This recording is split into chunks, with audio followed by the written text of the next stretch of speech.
button. Welcome, welcome, welcome. Welcome, everybody, to the All Things Sticky Fingers show. And we have with us today our special guest, invitation always open, to John Smith Wesson, also known as Carl. Yeah. But we Hi, won't we everybody. but we won't give his surname because we don't want to get black flags. um there's no one here in the chat, but that's okay. I'll let you know if we get any questions in the chat. I'm glad we've caught up and hooked up. It's been a while. I just want to touch base with you and ask you a couple of questions before you do an introduction on tonight's show. But what were your impressions of the show that we did with Foxy? Really good. A couple of things I liked about the show was hadn't seen him or heard him for 30 years. I was mutually appreciative of is it Dave sending us a link from England about a story in our own country that we didn't even see. And but just I knew that Richard collected stuff, but I didn't realise 30 years later at that level he's getting credits and DVDs and books and records. So he's obviously not only would he be probably the collector in the country, probably top 10 in the world maybe. I'm going to tell you a couple of things that I've just picked up since we had him on the show. And since I've become Facebook friends with the cat. So he's held in high regard by the upper echelon of Stones fans around the world. Now, obviously, you've got a lot of categories of fans, Carl, about a band or about music, and that's one of the great things about music. You can get into it as much as you want, or you can just buy the record and say you're a fan. But clearly, anyone that's seen the Stones 54 times, Wow, it's mind-boggling. Just goes to show the respect that he has. It was his birthday recently, so he had a lot of people around the world wishing him. wow. Yeah. Happy Well, that's birthday. it. I mean, you've got different levels or layers of music lovers. You got people who, you got your radio listener, you've got your passive listener, you've got your record collector like me, and then you've got your extremes like Richard, which is great because A, they're unique, and B, you can learn a lot from them. Oh yeah, for sure. And what was interesting, and he won't mind me mentioning this live on the show, he sent me a couple of messages after he watched a couple of our shows, and he said, "Look, I don't want to talk anything technical because I'm not a guitar player or anything like that. I'm not a musician." And I kind of said to him, "Well, look, we're not technical guys, Yeah. Trust me, we're far from technical. We're fans. We're Yeah, just yeah, fans like them. yeah, exactly. We happen to have a guitar or two locked away, Yeah. or acoustic on the couch. Yeah. So did we ask him? I can't remember. But did one of us ask him to play? Did he? Did we ask that question? About what? Sorry. Did we ask him? Did he ever learn to play the guitar, or was it something that he tried? Did he ever Oh, try I to be don't. I don't guitar? know. No, we didn't. I was a bit nervous because I know that when I met him, I'm just Yeah, plugging my phone in because the StreamYard takes a lot of juice. sure. I went from 100% battery power to 70% in 15 minutes. Wow. Yes. So that I should think be One thing I did on my iPhone, I went through and I turned off a lot of those apps that suck power. There's a couple of YouTube clips on YouTube showing you how to do that. Check them out, man, because since I did that, my phone lasts twice as long. Oh, good. Oh, so you can still keep the apps, you just turn them off temporarily. Yeah. It's all the searching and fetching for data. Like, for example, your email one's fetching for data every 5 minutes or every 2 minutes or 10 minutes. That sucks a lot of power. So, yeah. But no, it was interesting. It was fascinating, actually, having him on. And, clearly he's a Stones nut. Clearly, he loves the Stones. I loved the story when he said that he was in South America and his arms are like this and you can't do anything, and there's nothing left in your pockets after because, that everyone's sticking their hands in your pockets, taking their change and all that, It's fascinating. And you go with the crowd.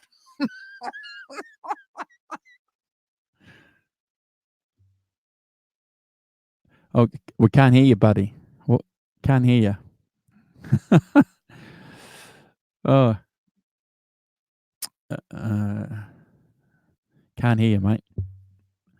You might have to just check what's happening on your device. Bloody iPhones, eh? Oh, sorry, Mr. Apple. If you're watching this, please don't flag us. I didn't mean that disrespectfully. But,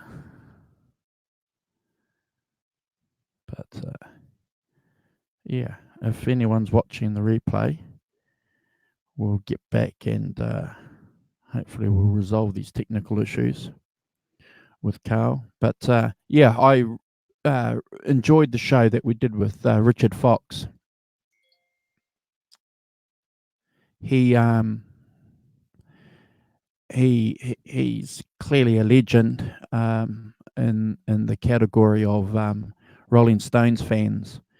And if you guys didn't pick up on it, I don't watch the local news here, so I didn't see the news program that he was interviewed on. And Dave, who is a regular contributor to what Carl and I and Simon do, sent me a link saying, hey, you guys need to get this guy on your show. So I followed the link, and it's a guy from Rotorua, which is about an hour and a half away from me here in Hamilton. And the internet again, social media again, performing a great job. So we got Simon, not Simon. We've got Carl, and we got Carl, and I can hear some background noise. It's Carl. Hello. Hey, mate. How's it going? Good to see you. Yeah. The sound. If you do something on the phone, the sound goes half as quiet, and then you can't hear me anymore. Yeah, weird. I might get rid of some apps on my phone, I think. Oh, yeah. So no, it was good. It was really, really good catching up with Richard. And like I was saying to you before we went live, he's keen to do another show with us. So we need to work that out. And because I didn't ask him half the questions that I had, and clearly he's in the loop. He hears a lot of things with what's happening. It's interesting that he thinks that there's going to be a Stones tour here in New Zealand and Easter next year. Wow. Well, I was surprised because when I first met him, like all of us, he'd probably been only collecting 5 years, and myself really a novice. But what he says now, he's obviously really listened to the band, listened to the albums, and figured things out. And he agrees with us about those Mick Taylor years. So I'm glad, because I was hoping he wasn't going to be a kind of a Mick Jagger lover slash what's the word, more of the commercial vein. But he's figured out the classic period, which is great. Oh, yeah, absolutely. And he said that 72 tour, he loves that, which it's the pinnacle for me as a Stones fan. What's really interesting and cool about that whole scenario, Carl, is the social network that you had here in Hamilton through and around record shops, So you guys were like record groupies going into these shops and just like shifting through all these records and just hearing what was happening, what was going on. You guys were doing this before the internet, it's word of mouth. Well, both Mike McCarthy and Kerry Kostnich saw the Stones when they came to England in the early 60s. Well, Kerry Really? did. And he just said it was 30 to 45 minutes of mayhem. You couldn't hear anything. And it was over. And that's probably true. That's what everybody basically says. They were quick sets, 45 minutes, screaming, yelling. Yeah. Still said it was amazing, but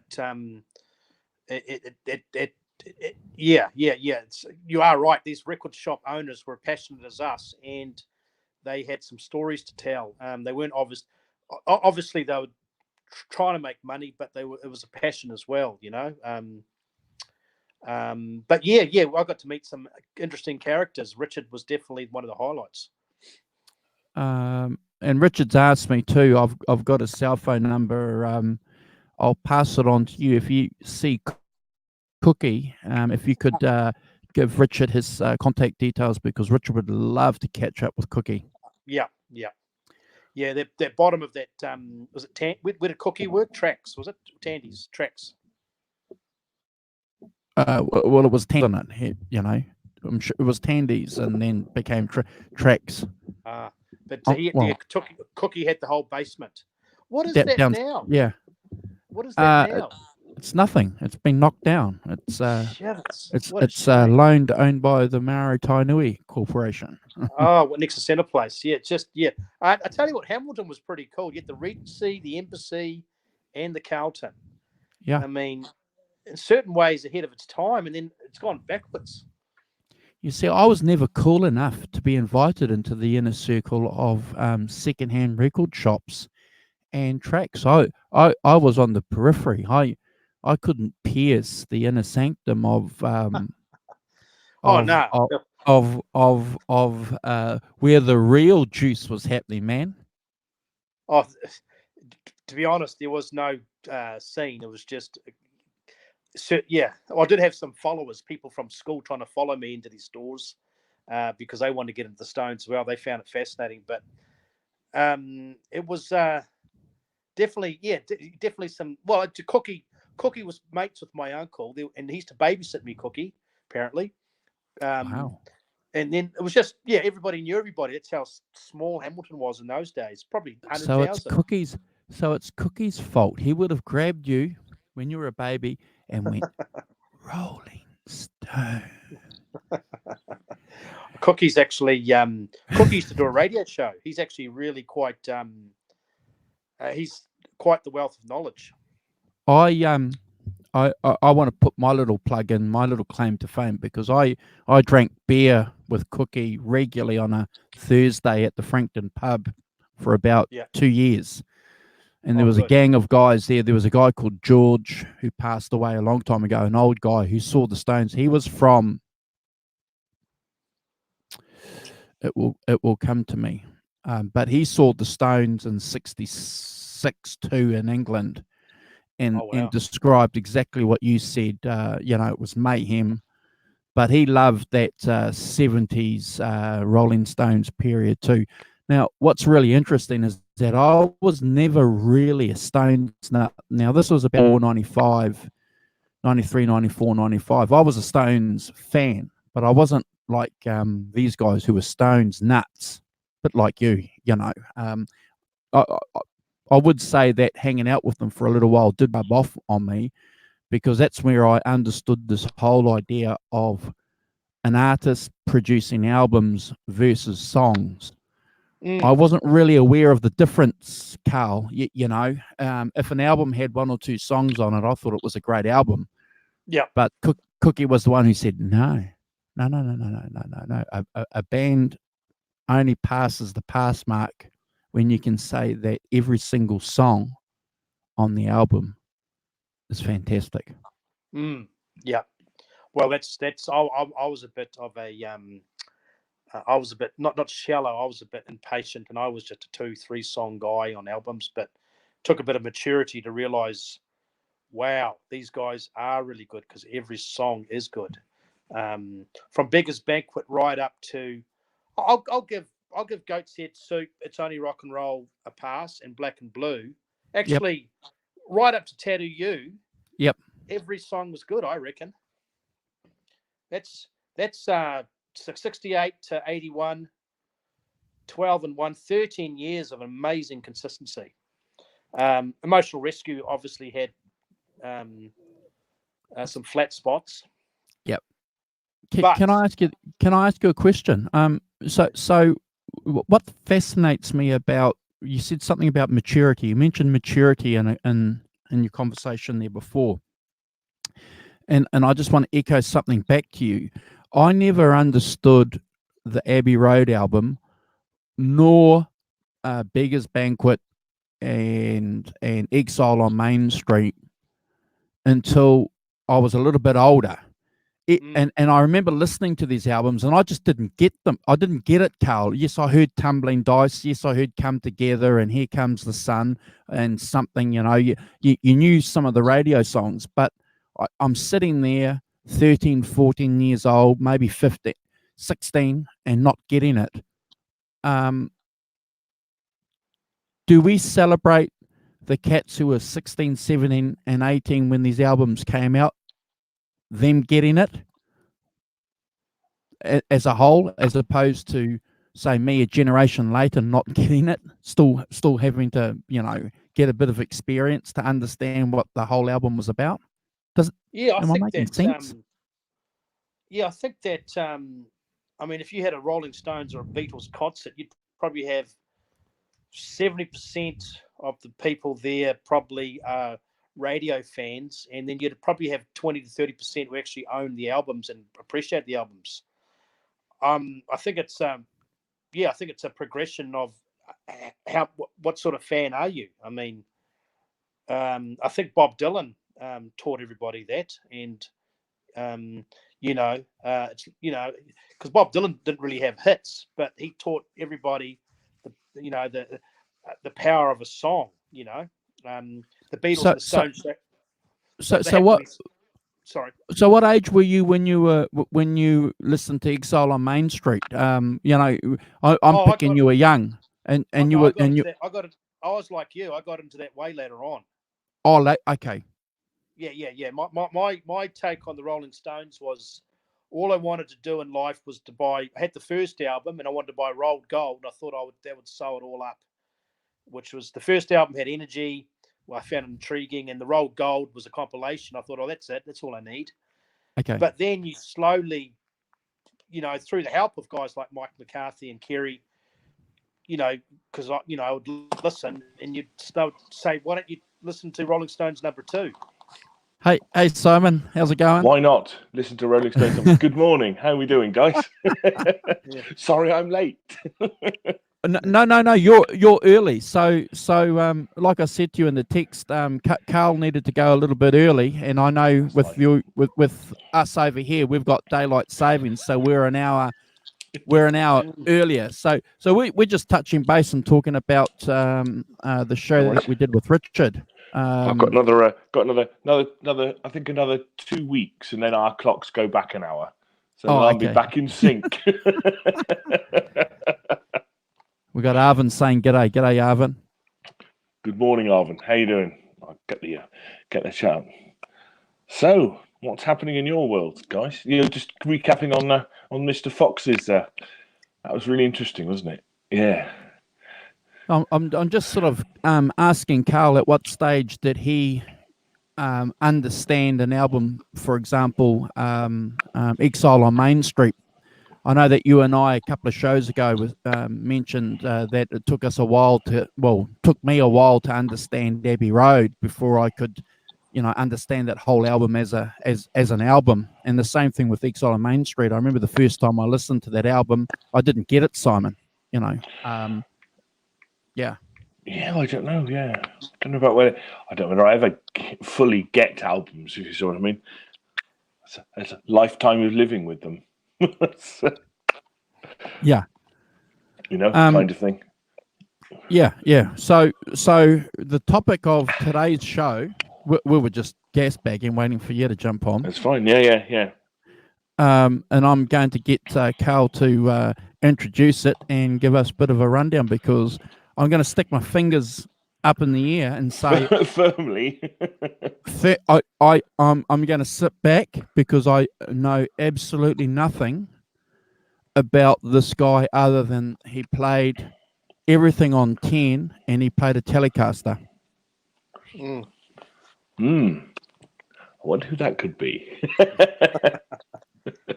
It's not Divine. Keith Richards. No, yes, in brackets, and it's not Keith Richards. Is it Bruce Springsteen? He plays a telly. Yeah. Okay. Yeah. Have you seen that? Been a tremendous Twitter spat with President Trump about that. Did you see that? President Trump saying he didn't need Jay-Z, Beyonce, and little Bruce Springsteen.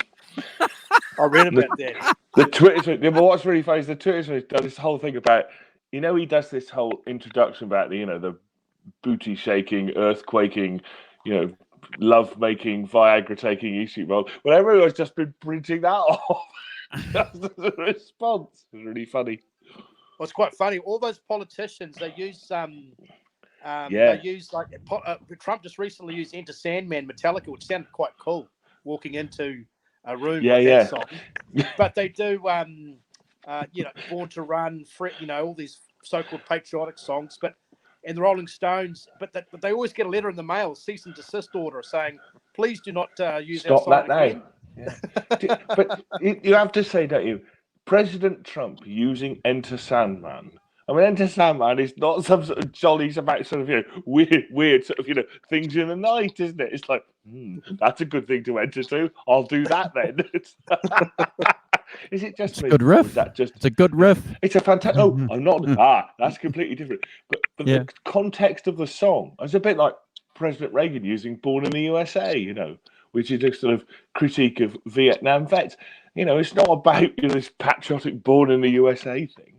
What you have is a lot of these politicians ain't music lovers, so they have a that's true. They have a little panel that's around them that basically salespeople that suggest that we use a patriotic song. Yeah. Or something and as we know, Bruce is a die-hard Democrat, and Reagan was Democrat turned Republican. Yeah. So not a good mix. So, apologies, sorry. We're now digressing. Oh, there's a surprise. Anyway, to the subject in hand. Yeah, no. Well, I thought I would do a series called the American Treasure series. Cool.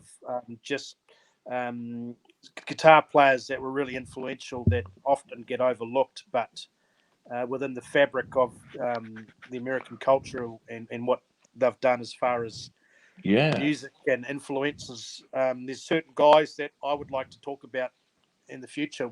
Today, Roy Buchanan, but Johnny Winter, Mike Bloomfield, certain guys that didn't have $1 million selling records, but really influential on 70s, 80s, 90s rock guitarists, blues guitarists.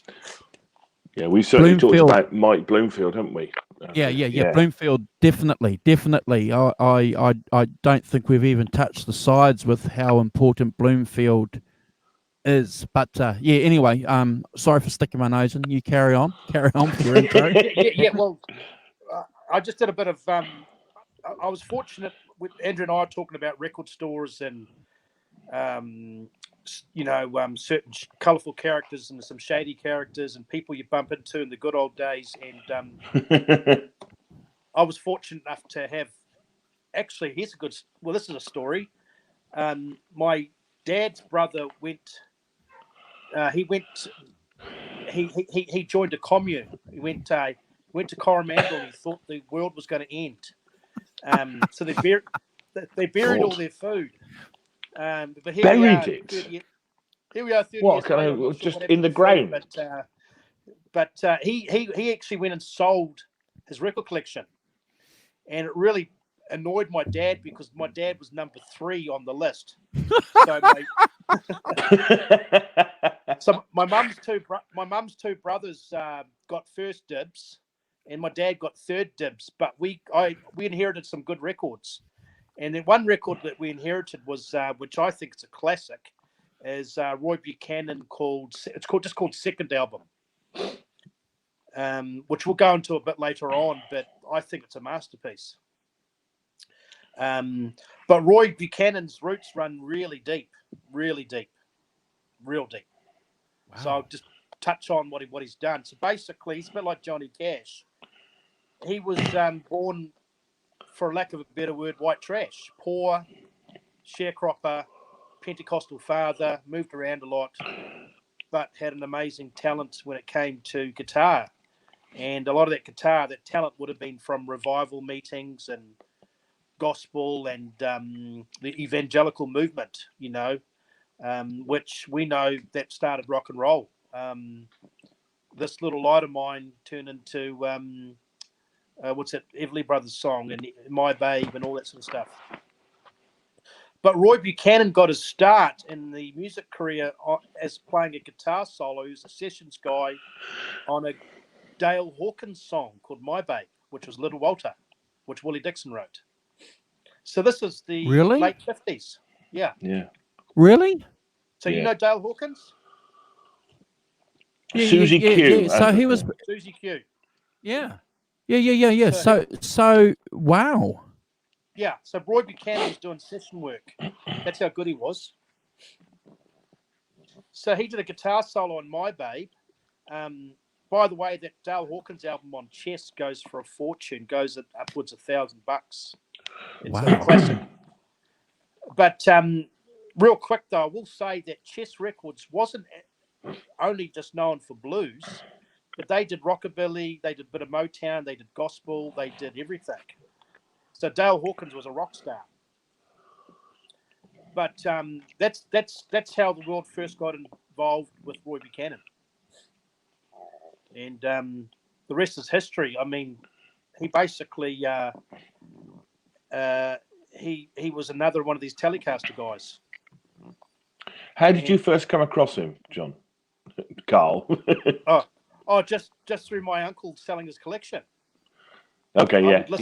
I've got some amazing stories about Roy Buchanan and his journey. So on that album called Second Album, he does a song called Hey Joe, which we know Billy Roberts wrote, which Jimi Hendrix made famous. So it just kind of gave you a little insight into that particular album. Gave you an insight into his influences. Him and Jimi Hendrix had a huge amount of respect for each other. Yeah, they did. Yeah. Really? Massive. Really? Massive. Roy actually thought that Jimmy stole some of his sound because Roy was clever with toggles, and if you watch some of Roy Buchanan's videos, he does this thing where he turns the volume up and down on his guitar so he gets a wah sound. No effects whatsoever, no switches or panels or no pedal boards, but Roy Buchanan's journey started. He bounced around doing session work.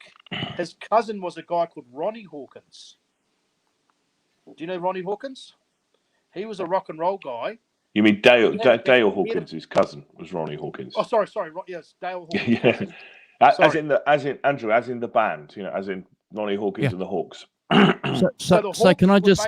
So that's the album there, Carl. That's the second album. That's the one that. It's a masterpiece. Is it? Yeah. Okay. Thank you. So Roy turned out the Roy Hawkins band was the band, Robbie Robertson. Oh wow. Bob Dylan's. That's them. Yeah. And it turned out that Robbie Robertson learned how to play guitar because Roy Buchanan was tutoring him. Oh, holy shit. Yeah. Wow. So it runs deep. Wow. Deep. Yeah. Mm. So how old How old would Roy have been and Robbie when he was tutoring him? Like, would Roy have been in his late teens? Oh, I imagine Roy would probably be in early 20s, mid 20s, maybe. Early 20s. Okay. Probably the band was probably 2 or 3 years younger. Okay. And there's an interesting connection, obviously, with the band Bob Dylan and Mike Bloomfield, which is a totally separate subject, but I'm glad that they all intertwine. Sure. Sure. Roy Buchanan was born in 1939. Oh, really? Yeah. Oh, wow. Shit. So by 60, what he'd be 24. I don't know when Robbie Robson was. I can look, but wow. Yeah. So Roy Buchanan, which is about right, isn't it? Because you sent me that that documentary, Andrew, of in the early 70s of just a camcorder, basically a home 43. video of his life. Yeah. So Roy Buchanan, Robbie Robson was born in 43, so he's 4 years younger than Roy. Okay. So it's about right. So for some reason, it was a bit like Alan Lomax searching out Muddy Waters. People were searching out Roy Buchanan because he was an anti-rock star. He basically, he was so good at guitar, he lost interest and he trained as a hairdresser. Yeah, I mean, he always looked quite funny. He had cardigans and maybe a cap and stuff. Didn't he? He looked like a sort of. He looked like he'd be off for a day of playing golf or something. Didn't he? He's kind of there, not as a sort of rock person at all. Just really funny. Yeah. So it turns out he basically just bounced back and forth in bands and basically really talented. But that documentary basically got people talking, and he got a record contract based on that documentary with Polydor. So yeah, that's right. Yeah. So he did the first album, which has a song called it was the theme song of Departed, that movie, right at the end. The one with Jack Nicholson. So right at the end when Matt Damon and Mark Wahlberg meet, the song comes in at the end. It's amazing. I can't recall. I know the Stones are through that, so I'm going to have to. So, do you know what's the song called, Carl? I don't want to lose. My phone's been acting up, so I don't want to lose. If you guys don't mind, if I run through the tracks, obviously it's not Sweet Dreams. I Am a Lonesome Fugitive. No. Cajun, John's Blues, Haunted House. No. Pete's Blues, The Messiah Will Come Again, and Hey Good Looking. No. That's the tracks on I think the first Roy Buchanan album. Well, the one with Sweet Dreams on it. Sweet Dreams is the word. Oh, yeah. Yeah, the old, yes. That's Sweet Dreams. That's Don Gibson's song. That's what drew me into Roy. That's the first song I heard of Roy Buchanan. Was I was saying to Andrew, I worked in a record shop for 3 years. Yeah. It was 79 to 82, and I had an amazing boss called Tony Dodd, who was a sort of local.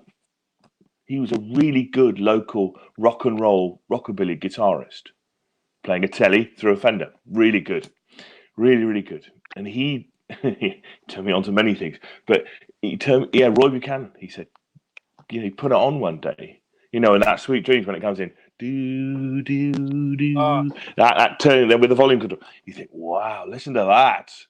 So you can watch Departed, which is a great movie. Yeah. But that's one of the best song selections to a scene that you'll ever hear in any movie. It's a mind blowing. So when you search Sweet Dreams on YouTube and you follow the comments down below, everybody says, I'm here because of Departed. That's how big it was. Yeah. So that's a really good album as well. Yeah. I'd recommend the first Roy Buchanan album with Sweet Dreams on it. It's brilliant as well. Yeah, that's that one. That's the first album. Okay, I need to buy that first album. You guys are schooling me well. Thank you very much. Yeah, I need to buy that first album. So basically what Roy had, which a lot of guitar players didn't have, he had from the very early on a distinctive tone, no effects. Obviously, he had some tricks up his sleeve with turning the volume up and down, but amazing sustain. He played his amp really loud. I was telling Andrew about a month ago.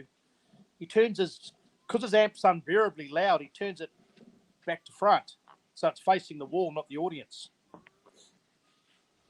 Yeah, I've heard. Yeah. It's a bit like the Joe Bonamassa thing with the screens in front, isn't it? And he's a bit Quite like the same. Stevie Ray Vaughan in the sense that not only did he play live his live music sound like the studio, which is great, but it takes an immense amount of talent to play that good clean. Yeah, he's hiding behind. That's probably why Jimi Hendrix was a bit scared of him. Because Jimi Hendrix had the fuzz and the gimmicks and the wah-wah and the, he was a bit scared of Roy.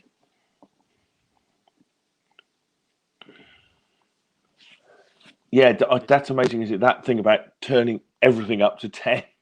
A bit like Stevie Ray Vaughan. He just did that, didn't he? Turn everything up to 10. Yeah.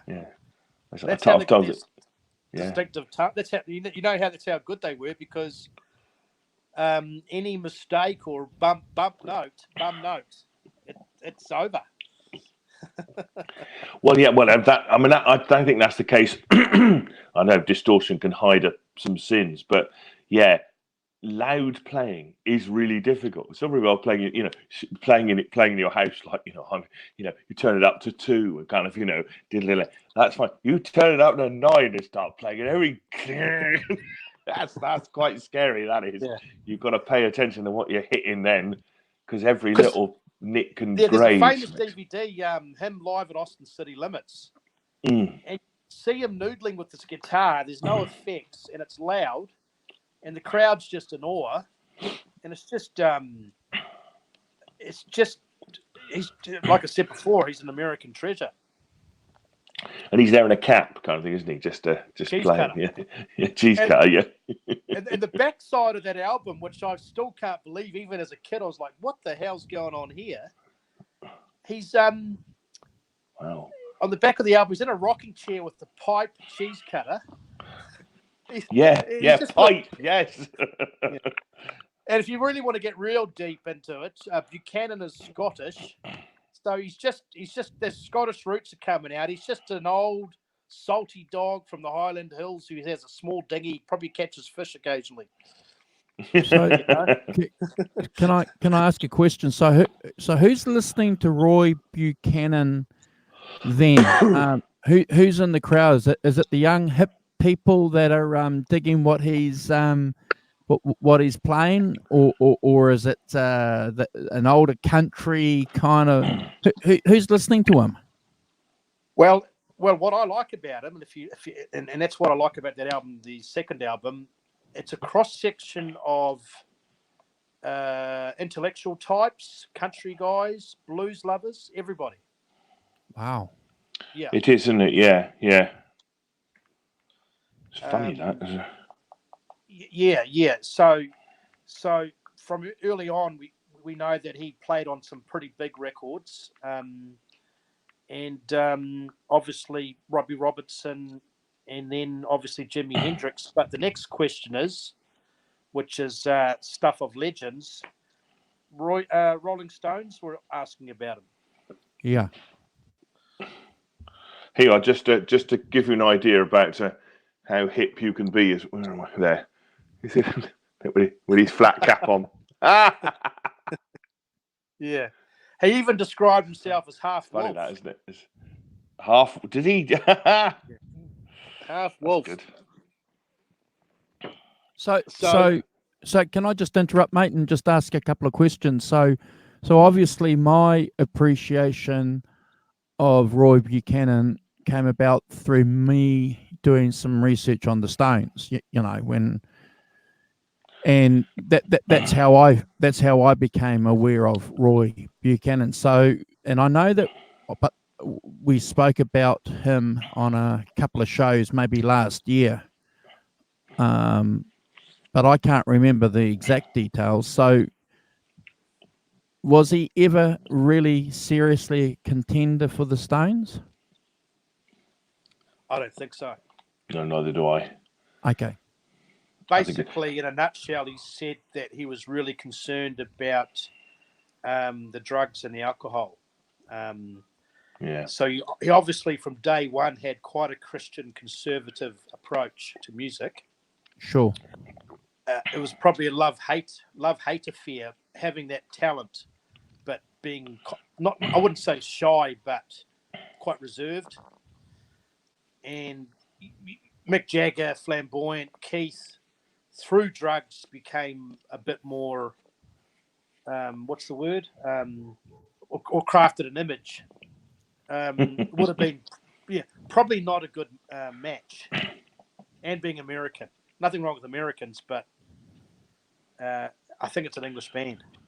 Yeah, it's not quite the same thing. Because I'll just show you this. This is let's give you a bit. If I zoom in on that, you could see. Yeah. There's Roy, but you can see in the back. You can see the amp turn around backwards. Ah. Can you see it in the background? There we are. Yeah. Not brilliant, but yeah. You could see. That's funny, isn't it? Yeah, he's one of the finest exponents of the Telecaster of all time. He's up there with Danny Gatton and those guys. You know, he did the finger picking, the country, the blues, and he loved Jimi Hendrix. Loved him so much that he did Hey Joe on his album.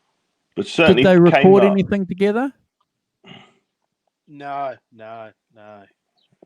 Apparently, he was a bit upset with Jimi Hendrix because through their agents or managers or people, they had booked to meet each other. But Jimmy was a bit smitten with the young blonde backstage. Decided to spend time with the lady. Oh wow! As opposed to a man in a cheese cutter and a cardigan. What a surprise! If you put it like that, it's you can see why, can't you? So did they ever play together? Did they ever jam? I'm not sure. Probably not. I don't think so. I think probably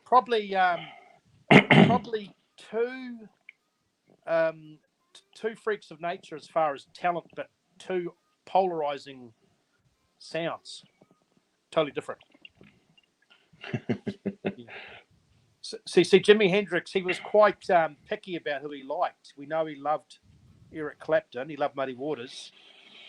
He apparently would buy tickets in advance to be at the front seat to watch Buddy Guy play, but he loved Roy Buchanan as well. Wow. That's saying something, isn't it? You would say, wouldn't you, Carl, but Roy Buchanan's more in a kind of rockabilly country tradition than a blues tradition, I would say. Well, that's the in an odd way. Mysterious thing about him is he was so good he managed to mesh it all. Sure, but if I think of Roy Buchanan, I don't think of him being, Hubert Sumlin, if you like. I don't think of him being in that sort of tradition. I feel him more in the kind of white rock and roll country blues tradition. Yeah. Kind of seemingly where that's where he kind of started in that, and that's where things like Sweet Dreams come from. Yeah, well, it's definitely his roots: Scottish, Southern, Arkansas, gospel. But that white country rockabilly kind of rock and roll thing, not. Yeah. And obviously the blues are in there completely, but not actually that bluesing in the forefront of his sort of, what he learned. No, because he but he definitely, I definitely think that he had a very much a foundation in the blues, but he was so clever that he probably would be bored just playing blues alone. Sure. Yeah. So I'm just going to ask a couple of simple questions here for you guys, just to draw out something that I think is probably important in his legacy. So we know he had an issue with drinking, and that had an effect certainly on his later life. And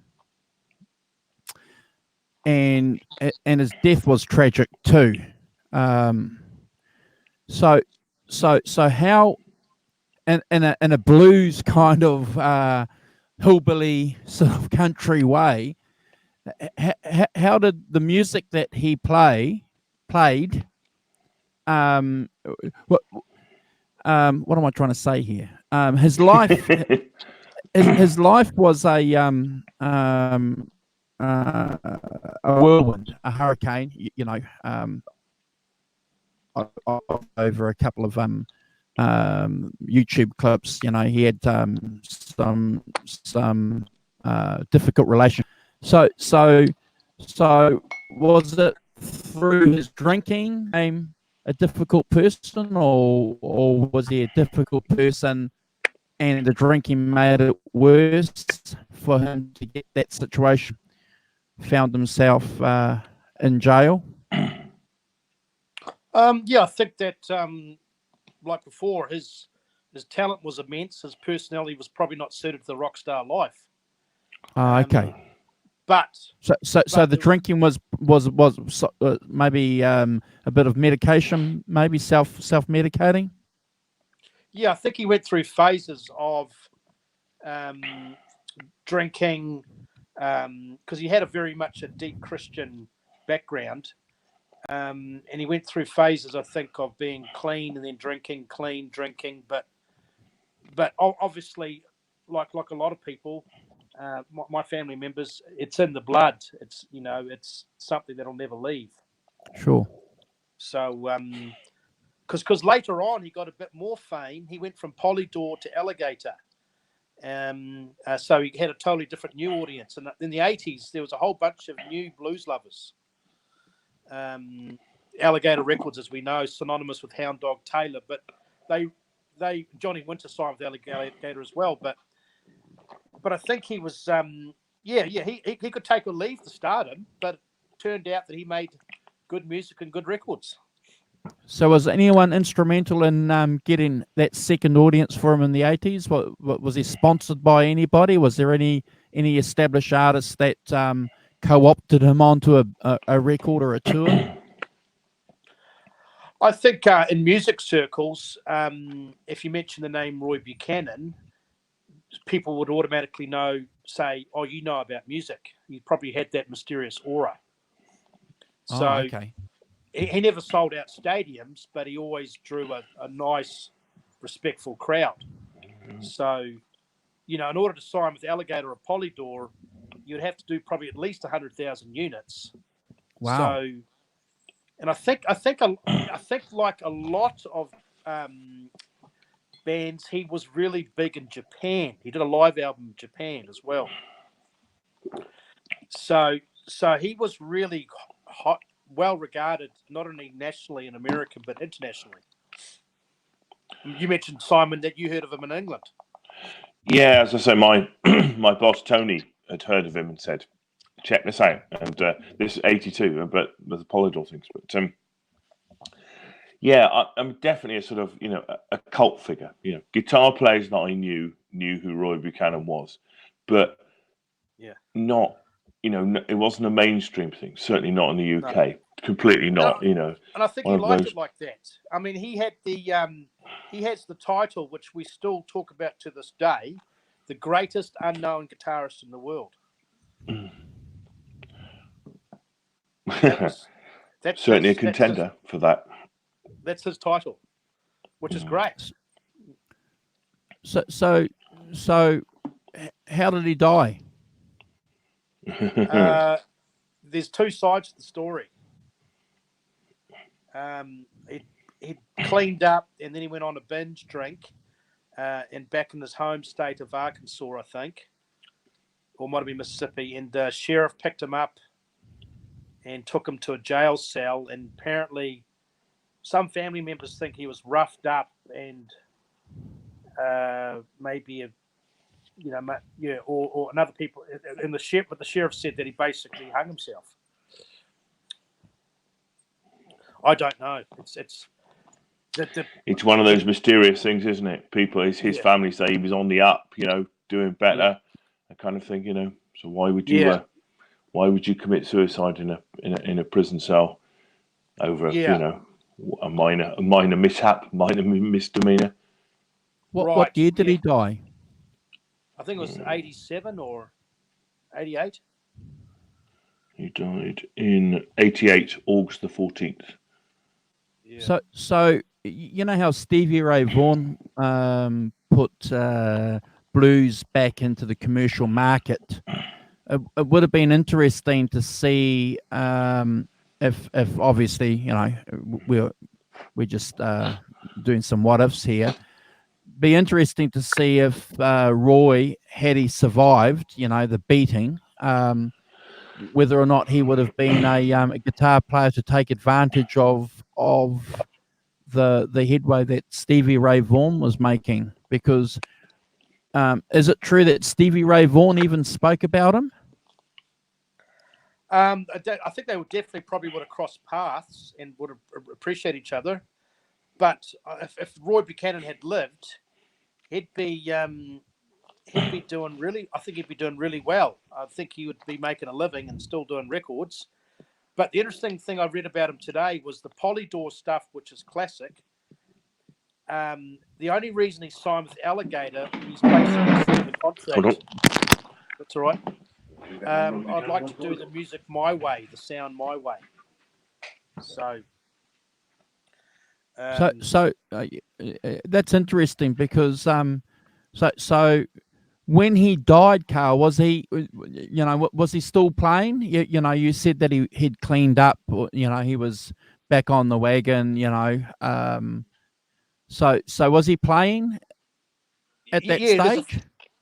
He'd put out an album. It's a famous album where he's sitting at a coffee table, sit in a bar or somewhere, and he's smoking a cigar and he's happy, and they reckon he was, full of life.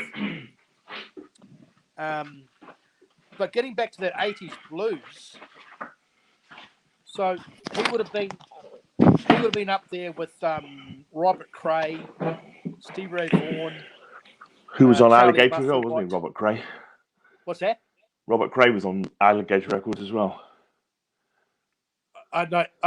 He might have been. Yeah, he was. Yeah. He was on Tomato. He started out Tomato. Yeah, but he was also on Robert Cray. Because Johnny Winter also was with Alligator. Yeah. So there's a really neat blues scene happening, and actually, to be honest, the biggest blues scene was happening in California in the 80s. There were people huge, massive scene. Yeah. See, there was also a scene in the UK as well, sort of blues revival scene. Yeah. We had something called the Blues Band, which was the members of Manfred Mann, Paul Jones, and the guitarist stuff, Huey Flint and Tom McGuinness, and they had a blues band. Then they were quite big here, and there was another band called 9 Below Zero. And of course, before them, Dr. Feelgood, the great Dr. Feelgood, Wilco Johnson. Yeah. So there's this, it was in this pub rock thing in the mid 70s in the UK, of which was alongside the punk thing as well. So those guys, like Nick Lowe, who was in Brinsley Schwartz, who were sort of pub rock, bluesy type band, and rockabilly as well. With particularly over here with the Stray Cats.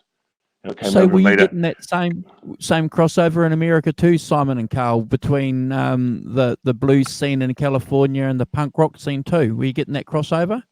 Yeah. Definitely. Wow. Definitely. And I think that in that line, that things come and go a bit, but actually there is still always a blues line, so certainly through the 80s that you could follow. That had, as I said, and obviously later on we've got Joe Bonamassa and coming in after that. Yeah, a lot of clever players in the 80s. There's a legend guy called Hollywood Fats who died of a heroin overdose. What a name. Tremendous name. Hollywood Fats. Little Charlie and the Nightcats, James Harmon. Obviously, the Alligator Records really, we've got to thank that guy, Bruce Iglar. Bruce Wow. Ziegler for really keeping that blues flame alive.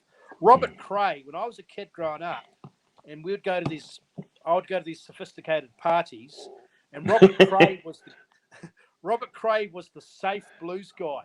Because if you put on Robert Cray, it was Fender Stratocaster, minor chords, coffee shop, very yuppie. So very cool. Obviously, very that cool was the sound, but basically, if you played a Robert Cray record, you had nice clothes and a nice house. I had this album by Robert Cray, Johnny Copeland, and Albert Collins, and it's a famous one. You guys would have seen it, Shakedown. Showdown.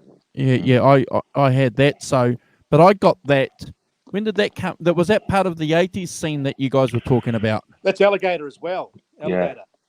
Yeah. Okay, because I got that about 92, 93. So, well after it was, in vogue. But so you've got guys, Simon, punk rock guys, listening to this kind of stuff in the UK at the same time.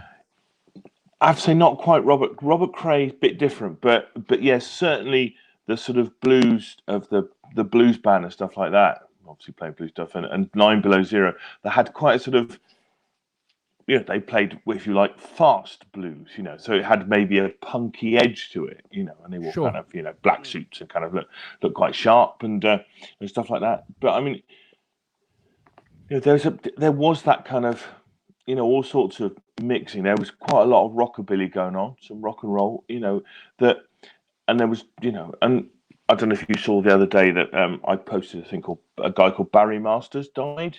I don't know if it means much to you.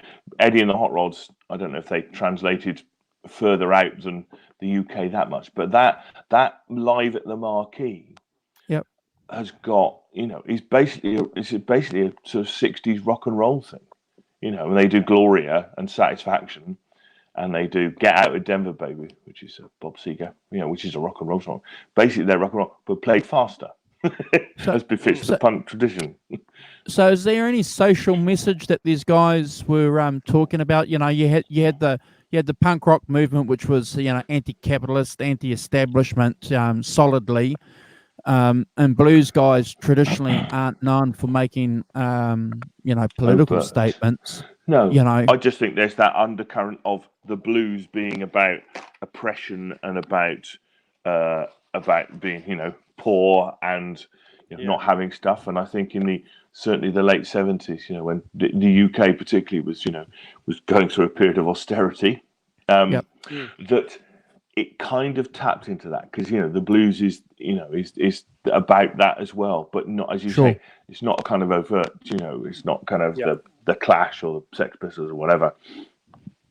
It is, it's a kind of that undercurrent. So I think it still had and of course, the 1979 and 1980 is only 20 years from 1960.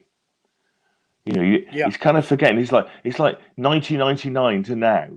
You think about that, but it's only 20 years. So I mean, even my boss, who started in the early '60s playing, was he was only 40 or something in 90. But he was 20 years older than me, something like that. 18 years older than me. But and what you find out with a lot of these '80s bands in California, and there was a big scene in Washington D.C., is they were all the majority of them were frontman played the harmonica. Big Little Walter fans. That's right. Yeah. Paul Jones in the blues band. Yeah. Rod Piazza. So they all, Rick Estrin, James Harmon, William Clark, they were all harmonica, very intrigued with Little Walter and that Chicago sound. But what they did is they made the blues fun because they had a lot of swing and jazz as well. And they dressed up cool as the California sound. So can I just so how important was Paul Butterfield then to these guys that you've just mentioned before, Carl? Well, is he seen as is he the left hand versus the right hand of Little Walter and Paul Butterfield for these American guys? Is he given any respect, any love? Yeah. The father figures of those guys in the 80s would have been Paul Butterfield from a white perspective and a guy called Charlie Musselwhite. Musselwhite, who went on to do a bit of stuff with Clapton on from the Yeah. cradle. Yeah, outstanding. Well, because Interesting. Marty Waters passed 81, Yeah. and they just had a really fun. Because my uncle went to California, based a lot on that music scene, and there was another great band to get off the blues subject, but you guys would have heard of them, the Blasters. Yeah. Dave Alvin and his brother. Yeah. Wow. And they did rockabilly, and they did. They have a famous album. It's got a funny cover, but just incredible music. So basically all retro, really. So So yeah, when the America Blasters came out, that was mid 80s, early 80s, yeah. early 80s. So were they making any kind of social statement, or was it just fun? Was it just retro fun? And I think most of these bands were like us, but music lovers, just playing in bars. But they happened to make a living, and some of them were so good that they sold records. Here we are, guys. Should just give you a bit of context. Oh, you can see it. Don't worry. hold on, that way. Hold on, Simon. I'll just present you. Where are you? See if I can.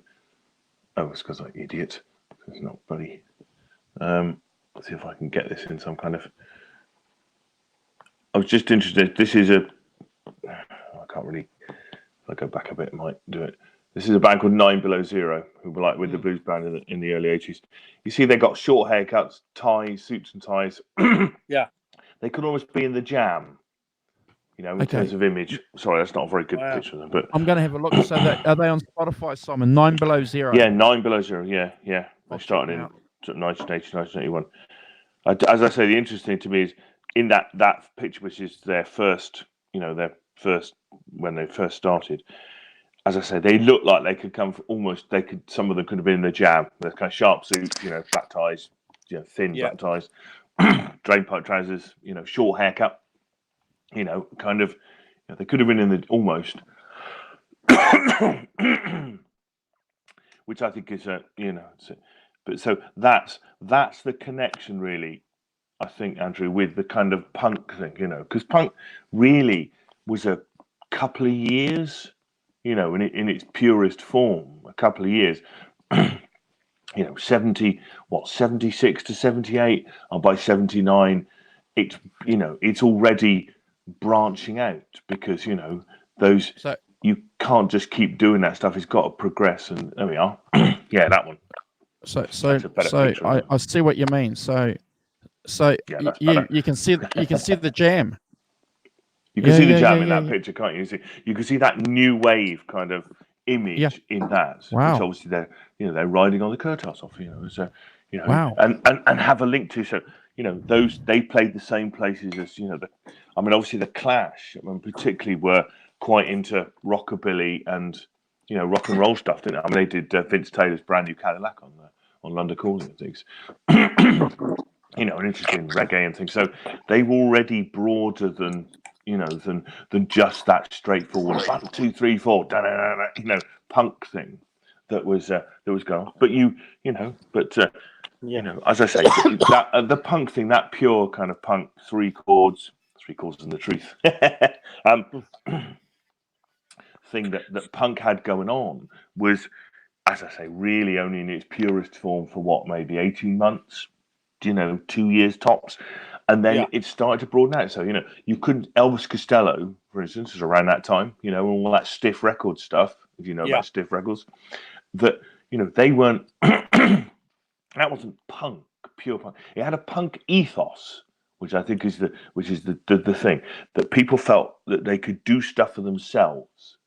All of a sudden, you could get 500 records pressed up yourself. You could go and record in a little recording studio, live, day, do 2 tracks, and then you had a single. Then you put it out, sent it to John Peel, and he would play, and he would play it, and you could take it around your local record shops and you could sell them in your local record shops, and they would sell them because you were a local band, and if you had a bit of a following, then, because you played around, but I think that, these guys are coming in on the back of that punk ethos, but they're not playing punk music. Right. You know, they're what I would call new wave. So they're younger guys, bit of energy, a bit of poke, Well, there was a but playing famous in a band tradition. called Sorry. they were called Cowpunk. Jason and the Argonaut. No, what are they called? Jason. Oh God. and the Scorchers. Jason and the Scorchers. That's right. Yeah. Do you remember them? Yeah, I do. Yeah, very clearly. Yeah. They were a bit So later here though, we weren't they? Jason and the Scorchers.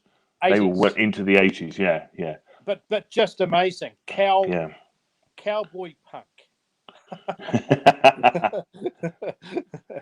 So they were more what like we alongside find the in America Blasters, in the weren't they? 80s. So these would have been about the age my dad was born. These would have been fans probably born in 54 who probably missed that first Beatles Stones wave. Probably get the second wave in the early 80s. So Los Angeles had a big California had a big blues punk rockabilly scene. Washington DC, obviously New York, and don't forget Austin, Texas. Of course, Texas had a big. So when people think of Austin, Texas, they think of Steve Ray Vaughan, Fabulous Thunderbirds, Willie Nelson. They forget that Austin, Texas had a big punk scene and a rockabilly scene. Yes, they were never in isolation, were they? I mean, Stevie Ray Vaughan is not an isolation thing. He played in a whole sort of tradition, a whole group of people playing, didn't he? Because he couldn't tour unless there was places to play, and if he had places to play, it wasn't just supported by him. There must have been a whole scene, So, and you're right. I mean, Jason and the Scorchers and all that. I mean, they're like the Blasters, and they're like. I mean, I remember in the 80s liking. What were they called? What was the band that had "Walking in the Shadow of the Big Man"? That kind of guitar. There was also kind of alt guitar scene as well. I mean, it's sort of, if you like, headed up by REM, but things like Green on Red. Have you heard of them? No, Green on Red. No. Well, they're really good. They're like a sort of, if I could hook them, a bit like a sort of sub Neil Young and the Crazy Horse. Yep. Okay. There's a whole kind of what's the band that had Days of Wine and Roses? Anyway, there's a whole kind of 80s American rock band, psychedelic bands, all sorts of bands like that subgenre, which, as you say, Jason and the Scorchers was one, the Blasters, and what's the band that had Robert Gordon. Robert Gordon, yes, absolutely. Robert Gordon with rockabilly stuff, yeah.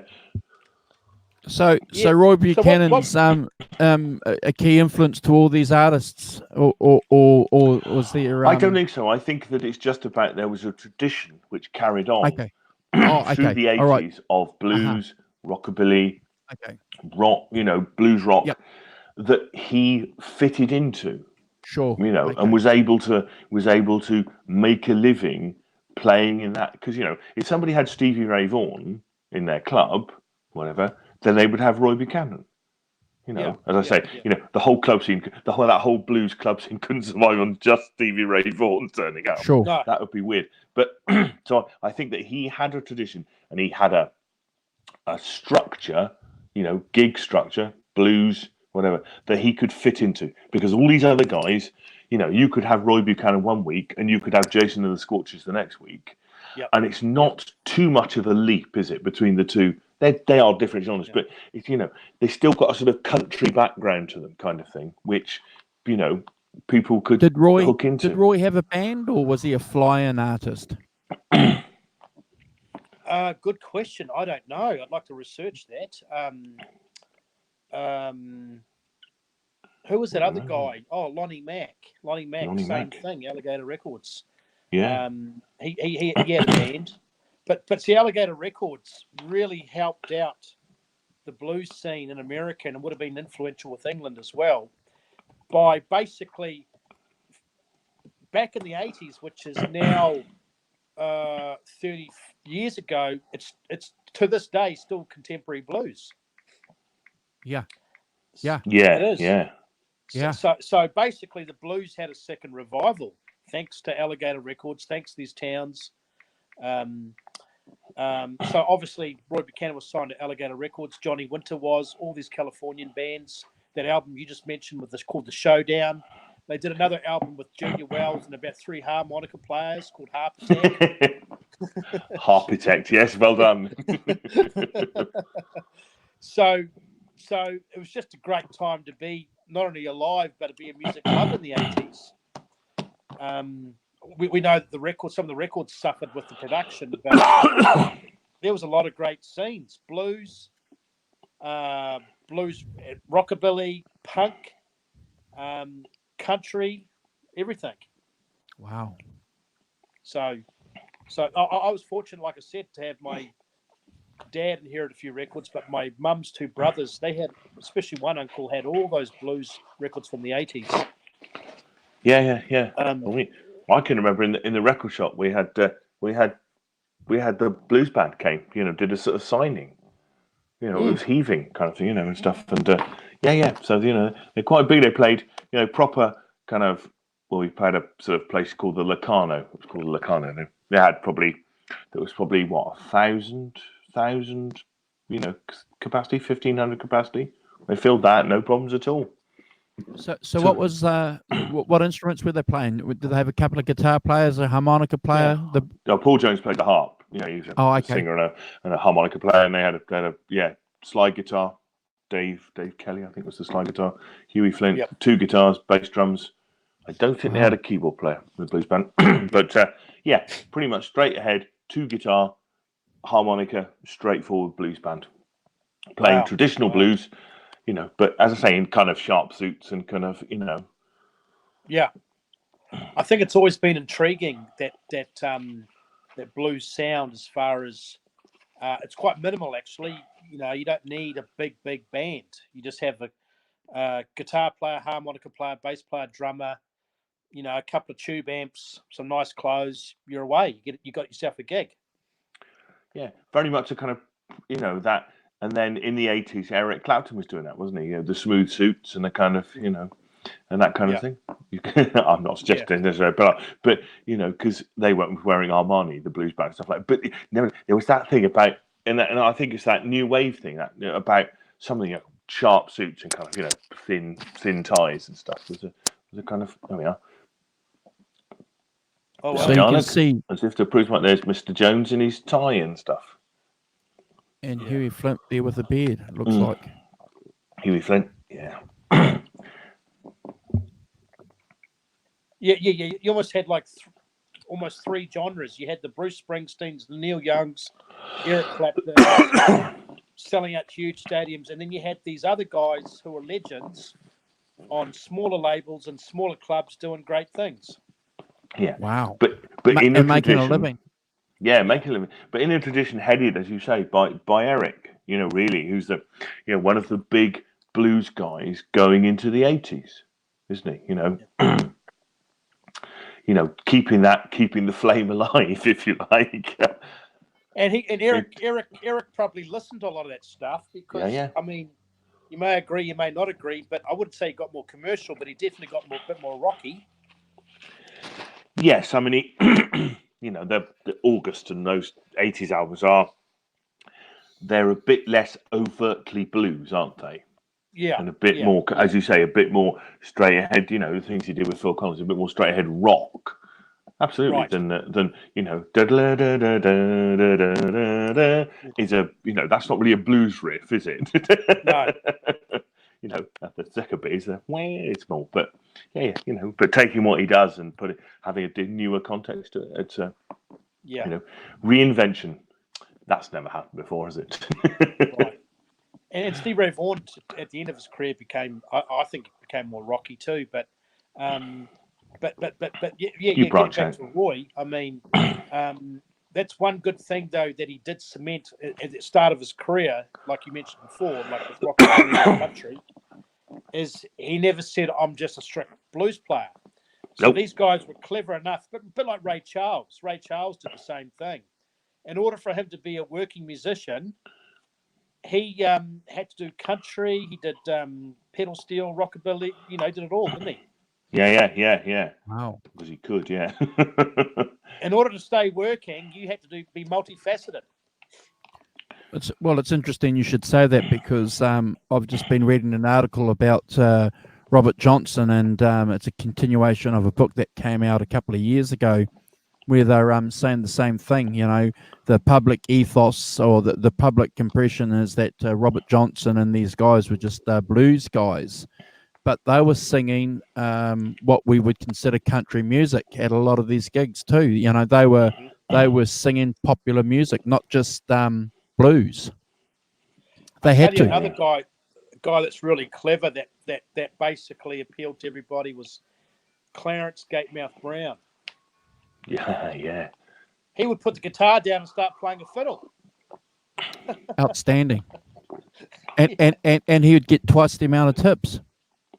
Is that right? Wow. Yeah.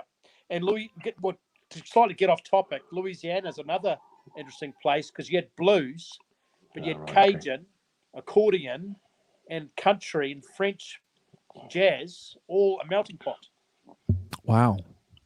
Is there one artist, Carl, that sums all those strains up that you can think of? Clifton Chenier. Yeah, Clifton Chenier, yeah. Professor Longhair. Yeah. Cajun players, you know. Wow. Yeah. Did they have banjo as well? Was there banjo? Accordion. Clifton Chenier was an accordion player. Accordion, guitar, washboard. A lot of washboard. Washboard, yeah. Wow. Yeah. Harking back to the... So Roy Buchanan would have been a part of that because Arkansas borders with Louisiana. So that's why these guys are so special, is because they soaked up so many different styles at a young age. So can I just ask you another question, Carl? You've spent a bit of time in the States. So you've travelled to these states and you've been there. So what's it like being an Antipodean, loving this music, travelling through these states? Was there anything that you could pick up on? Was there a direct connection with your experience back to this music? Yeah, well, it's just generational. I mean, and a lot of it goes back to the church. Like, for example, you probably have seen it in some of these blues autobiographies. They had what's called a Saturday night fish fry. Yeah. And then they had the church music in the morning on the Sunday. So the Saturday night you had the party. And a lot of it goes back to slavery. So you had the slave master, the cotton fields, Monday to Friday, 8 to 5. Weekends you could party it up. And the reason why black people dress quite flashy is because church was so important to them. That was the only day that they could wear nice clothes. Yeah. Every one thing about America is it's basically 50 countries within a country. Wow. Every state has its own personality. So when I was in Austin, Texas, I drove to a town to do some work. It's called Beaumont. And you're getting very much East Texas towards the border of Louisiana. And those towns that border other states have those influences. So that's where Johnny Winter came from, was Beaumont. And so you had that Louisiana feel too. And a lot of it's to do with the weather. And the food, alligators and shrimp and hot weather and wow. Yeah, we're talking 300 years of different cultures all intermingling. Wow. One of the hottest states I've ever been in my whole life, it's a bit like Waikato, was driving through and staying in Memphis, where Elvis came from. That's what they call the Deep South. Yeah. That's the Delta. Yep. There's actually a map. There's a map of where all the famous blues musicians came from Mississippi, and it's a concentration of about 50-mile radius of all these same guys. All of them. All came from the same area. So they all would have, Son House, Robert Johnson, Howling Wolf, Muddy Wolf, they all would have crossed paths. Fascinating. It is. So just going back to our earlier question, it seems that we've been talking that when Roy Buchanan toured in the 80s, he was basically he would have pickup bands, because he used to make more money from having pickup bands rather than taking his own on tour. Because obviously you would not be able to pay for yourself to go. And I think because basically people were there to see him, and he didn't have any famous sidemen or anything like that. Yeah. Wasn't associated with anybody else as a band. So basically, he used pickup guys. Obviously did he get paid cash like Chuck Berry? There's no record of his tax issues. Because there's a real like Mr. Berry. There's a real strange album cover. I think it's called Hot Wires, and he's basically on the cover with a big smile on his face, playing a Gibson Les Paul. Yeah, so I'll check it out. Very, very Hot strange. Wires. Yeah, he did play Les Paul a bit later on, didn't he? Oh, did he? Really? Yeah, he did. Yeah. So he only basically obviously synonymous with the Telecaster. Yeah. Which was called Nancy, by the way. There we are. Pretty much. But he also, let me see, a friend of Buchanan said that Buchanan played a Les Paul in the sort of at the time and traded it for the 53 Telly. So he obviously started off a bit more with Les Paul, but certainly my other favourite thing is he did the Dave Davis thing. He slashed with a razor blade the paper cones of his speakers to get his sound out. They are, yeah. Wow. Yeah. So really that bizarre. album's him playing a Les Paul. Yeah. Wow. Yeah. Really weird. Yeah. And he often his famous Telly was the maple neck, but you can see him playing a rosewood a bit later on too. Yeah, I'm sure he.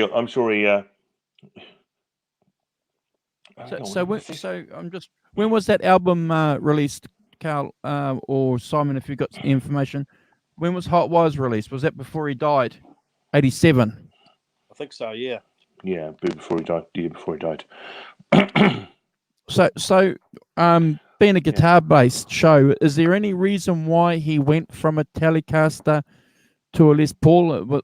Was it just because he just had a gut feel and wanted to try something different, do you think? Well, it says here that two very good stories. How Roy said that this is typical Roy Buchanan. While enrolled in 1969 in a school to learn to be a hairdresser, he ran after a guy walking down the street with the Telecaster and bought him a purple Telecaster as a trade. But he said a friend of Buchanan's, however, said that Buchanan was playing a Gibson Les Paul at the time and traded it for the 53 Telly. So, So in the 60s, he was obviously going back and forth between the Les Paul and the Telly. He may have wanted to revisit his first love, which is possibly, probably not a first love, but playing a Gibson again. I don't know. But also, my understanding let me get this right. So he was playing a Les Paul initially, and then switched to a Telly. Well, he's probably playing a bit of both, to be honest. I think I don't know whether he played a Telly, but my understanding is that I've never played one yet. But that those late 50s Les Pauls, the 58, 59 Les Pauls, they sound the Telecaster. Bridge pickup sound very Telecastery. That's so I correct. can see why, if that's true, I can see why you might go from a Les Paul to a Telly and back. You might swap between the two kind of thing. And obviously, a Telly's a much more country instrument, I would say, wasn't it? Yeah. But apparently, you're right, Simon, because I've read where session guys in Nashville were using Les Pauls. And the guitar player in Waylon Jennings' band, who was a hot guitarist, he was using a Les Paul too. So no, you're correct from what I've heard. Quack, apparently. Yeah. And maybe towards the end of his career, and we unfortunately won't know because at this stage we can't talk to him. But maybe he was trying to target a different audience. Well, that's Well, that's what I was. Yeah. You know, was he trying to lock into Maybe some maybe rock. a rock, some rock or something? Yeah, possibly. Yeah, You know, putting a Les Paul on a cover, you know, indicates. You know, when you think of Jimmy Page, we've had this conversation before. We don't think of Telecaster, we think of Les Paul, don't we? Yeah. But also, you know, I mean, if you go to that 80s thing, you know, that for instance, just as it occurs to me, you know, Mark Knopfler, a man synonymous with the Strat, played, you know, the Money for Nothing thing on a Les Paul, you know, and there's a classic picture of him playing, you know, coloured in, playing a Les Paul kind of thing in a similar sort of way. So, I mean, I think that, you know, that any guitar player worth their salt probably has, you know, I mean, even Clapton's just gone through them all, you know, in his phases of his career, isn't he? Well, Jimmy Page's go-to guitar in all the 60s was a Telly, wasn't it? Yeah, and on that first Led Zeppelin album, of course, classically is a Telly. The solo on Stairway to Heaven is played on the Telly. Did not know that. Yeah, it's played on a Telly. Is that a fact? Yeah, it's not playing on Les Paul. Yeah. Are you sure? How do you know? Well, because I've read it in lots of places. Oh, I need to see a picture. Yeah. What, of him in the studio playing it? I need evidence. I just presumed he did that whole thing on the double Gibson SG. No, in the studio. He had the double Gibson SG simply because he had to go from the 12 string to the 6 string to play the solo. Yeah. And the only way of doing that is to have a double neck guitar, unless you're going to change guitar halfway through. Intro. Yeah. Yeah. You know, all that, the first 3/4 of it are on the 12 string, and especially live. You know, live you go, well, how am I going to do it? You know, that classic thing of, I've just made this record. I've got, you know, 3 guitar parts and stuff like that, and and they're too tight to get another guitarist done. Well, yeah, that's not the thing at all. No second guitarist in Led Zeppelin. It's the 4 of them or nothing. Well, I mean, there is that classic thing they all said. You know, it's like when they start. Well, every time they did a new thing, they just go, "Oh, John Paul Jones could play it. He could play the mandolin. He could play the keyboards. He could play this, that." It's like it was really basic. It was John Paul Jones. Like, oh, he could play that. It's fine. A recorder, you know. Which I think is cool. Yeah, you're right. They never got really any other musicians in. It was either John Paul Jones could play it. Yeah, a bit like Brian Jones. Yeah. Brian Jones could play it. You know, you could play marimbas or whatever it is. You know, yeah. John Paul Jones could play that. But yeah, so I mean, yeah. Whilst Jimmy Page is synonymous, and I think that you know that Les Paul. We've discussed that Les Paul thing with Page, but you know, I think people change, people experiment, people use different guitars for all sorts of things, don't they? And I think you know, I can't think of, I suppose Hendrix, but you see Hendrix played a Flying V, didn't he, and stuff, you know. Yeah. He didn't just play a Strat. I loved him. Loved watching him play, even though the sound wasn't that good. That white SG, that was pretty cool. Yeah. Yeah. But getting back to that Roy, I think what Roy. And I think Keith is probably a closeted fan, but that Telecaster, a bit like, you know, we're talking about Roy Buchanan being an American treasure. That Telecaster is a bit like a 55 Chevy or a Levi jeans or a can of Coke. It's synonymous with American culture. Yeah. So you know how Keith was using a chorus pedal a lot in some of those albums in the late 70s. Do you think that was a result of him listening to Roy Buchanan?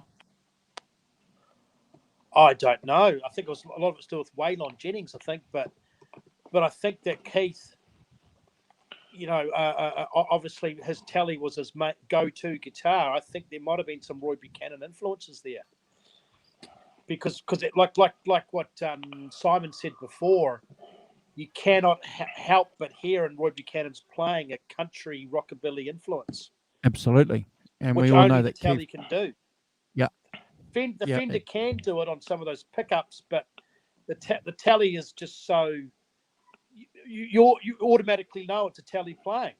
Mate, I've had a couple of Tellys. I know exactly what you're talking about. You know, ain't nothing sound like a Telly. So it's an ashtray sound, eh? Is it ashtray? Yep. Which is the the look. No disrespect to guys out there who say that they can get a Strat to sound like a Tele, depending on where you put the pickup selectors. But I've played a Tele and Strat, and I can't get my Strats to sound like a Tele. I agree, and vice versa. My Tele doesn't sound like my Strat, and to me, there's a long way between them. Yeah. I play things on my Strat that I wouldn't play on my Tele.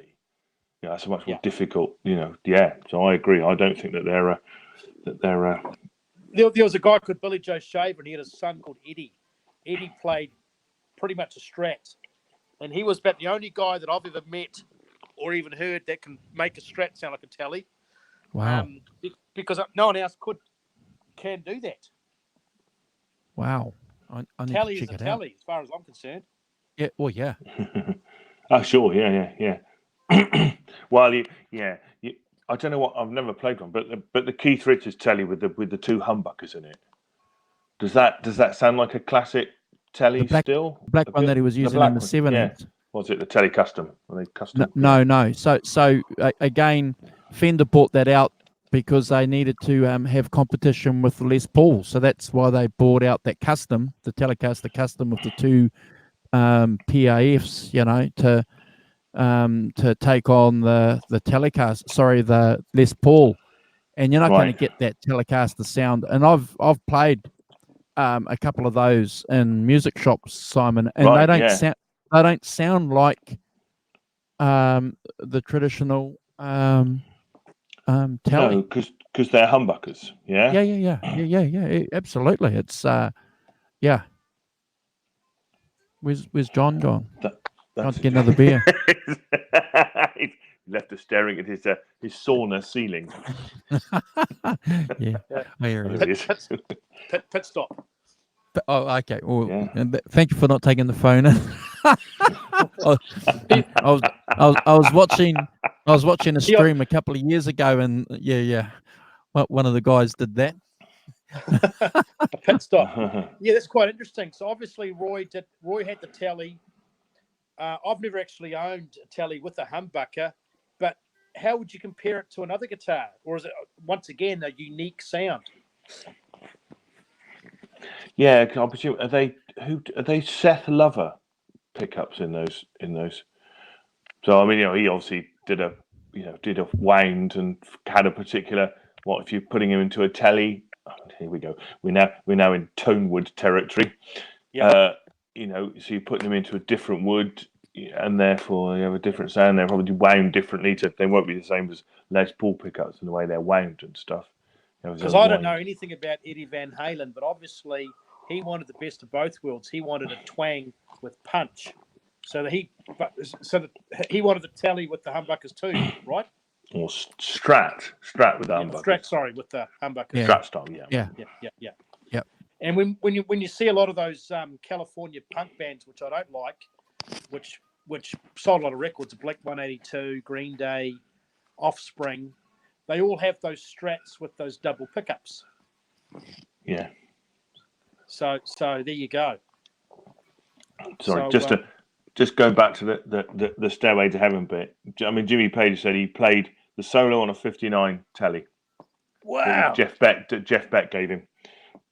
He can't remember whether he plugged it into a Super amp or a Marshall, but he definitely played that whole thing. But he also had why? Well, no, because that's just where I presume just where he was. But it's funny, but it's like I pick up a guitar, I do, and he obviously probably did 2 or 3 takes, ran it through, which is the best one. That one, right? That's what I'm doing. Yep. But played on a Tele, not on a Les Paul. But if he's playing a 59 Les Paul, and he's as I said just now, my understanding is that that bridge pickup of the Les Paul, if you're playing a bridge Les Paul and the Tele, not such a dissimilar sound. Is my understanding that quacky sound. I'm just a bit, but he played the other guitars using a Harmony Sovereign H 1260 acoustic guitar and a Fender Electric 12-string was plugged directly into the soundboard. But so basically, for the live versions, he obviously used the 365, not 365, the EDS 1275 double neck. That and the Gibson Les Paul the Gibson Les Paul on the actual live recording, but the big double SG. Anything live is the double neck. When I saw them in '75, absolutely the double neck. It probably weighs about 90 pounds. You only play one song on it. How does that double SG sound so similar to the Tele Live? The Tele Studio. Well, that's because the same person is playing it. It's in the fingers, they say. Tone is in the fingers. It's because it's Jimmy Page. That thing about, you could give Jimmy Page a 50 quid guitar and he still sound like Jimmy Page. That classic kind of statement everyone makes. Yeah. You can give so-and-so, Eric Clapton a 50 quid guitar and a wireless and he still sound like Eric Clapton. It's like, because he's going to struggle. He's going to struggle. You think, the cynic in you says, he's going to struggle with this, and competition time. How can Eric Clapton sound like Eric Clapton using this plank of wood? Yeah, I like, isn't I? Yes. Challenge Eric Clapton. It's like a YouTube thing, isn't it? You sound like? I don't mean to get slightly off topic. I was listening to a few guitar players on YouTube of playing Rickenbackers and Gretches, and they have a distinctive sound. Yeah. Oh, absolutely. Yeah, completely. Yeah.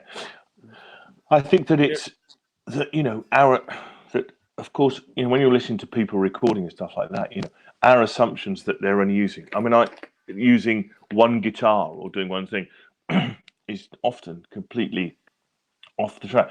I have a friend, Chris Buck, who plays in a British band called Buchanan. Well, he does a Friday Fretwork, so I'm going to a little plug for Chris because they're really good. But part of he does a Friday YouTube video every Friday called Friday Fretworks, and this week's was about Black Dog by Led Zeppelin. And what he tries to do is try to recreate the sound. How did he get the sound? How did Jimmy Page do it? Kind of thing. And that's got Black Dog, that riff, has got 3 guitars on it.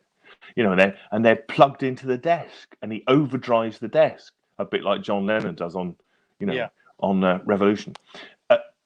And when you think, really? And when he plays them on his own, you go, "Oh God!" So it is, Yeah. But when you play them in the mix, you don't hear it at all. Yeah. And in fact, there are 3 guitars all playing the same thing. There you are, classic. Never mind this. You actually had to go and play it 3 times together, the same way as you played the last one. But yeah. It's well what's worth checking out. What's his channel name? Simon? Oh, it's called Buck and Evans. Oh, that dude. Yeah. Yeah. He's awesome. He's fantastic guitar player. Yeah. I mean, yeah. Oh. He's got amazing feel, and he can. Yeah. Oh, he's fantastic. I love that cat. Yeah. You wait to their album. I've got their album, but they haven't kind of. I don't know why they've released some singles from it and stuff and some videos. He's a brilliant guitar player. He's really tasteful, and he does this thing where he plays with his pick, yeah. And then I got one. And then he alternates with his pick and his. Can't see that. Yeah, that's him. Yeah, that guy. He's cool. Yeah, that guy. Yeah, he's really cool. But he's bloody 29 or something, But he alternates. He play with his pick. Yeah, you'll see him, and he plays with his pick, and then he'll flick his pick so he holds it in the crook of his finger like that, and then he plays with his fingers. To give it a completely different. Oh, there we go. Do that again. So he plays with his pick like that, and then he tucks it in under his finger like that, and then he plays with his fingers, which is amazing. Kind of, and I've sat 3 feet from him. You go, really? So you've played with this cat. You've played with this cat. He was on the first Guitar Breaks holiday I went on. That thing in Italy.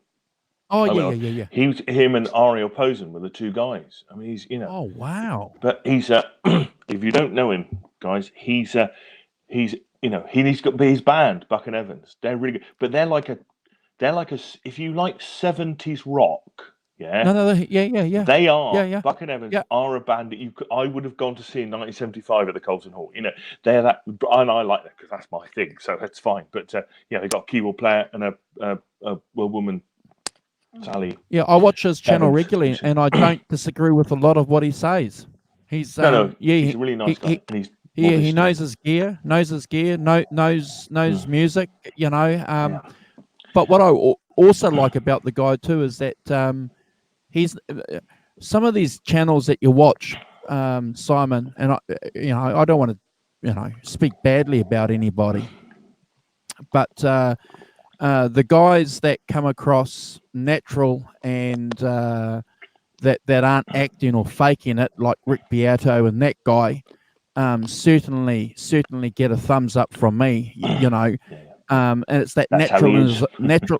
Yeah, that naturalism that they have, and if they manage to turn YouTube into a business, it's great. There's no fakery there, so no, he's awesome. So thanks for making that clear. So check that guy out, Carl, if you want. I'll send you a link, and what I should do, Simon, because we're speaking about him, I'll put a link to his channel on our description here, so people can go and check him out. But he's an amazing guitar player, and if you catch them, there's quite a lot of live clips of him playing. They do an extended, and he's amazing, But as I say, I've sat 3 feet from him, and his feel and his touch are the thing, because he does this kind of funny slide thing.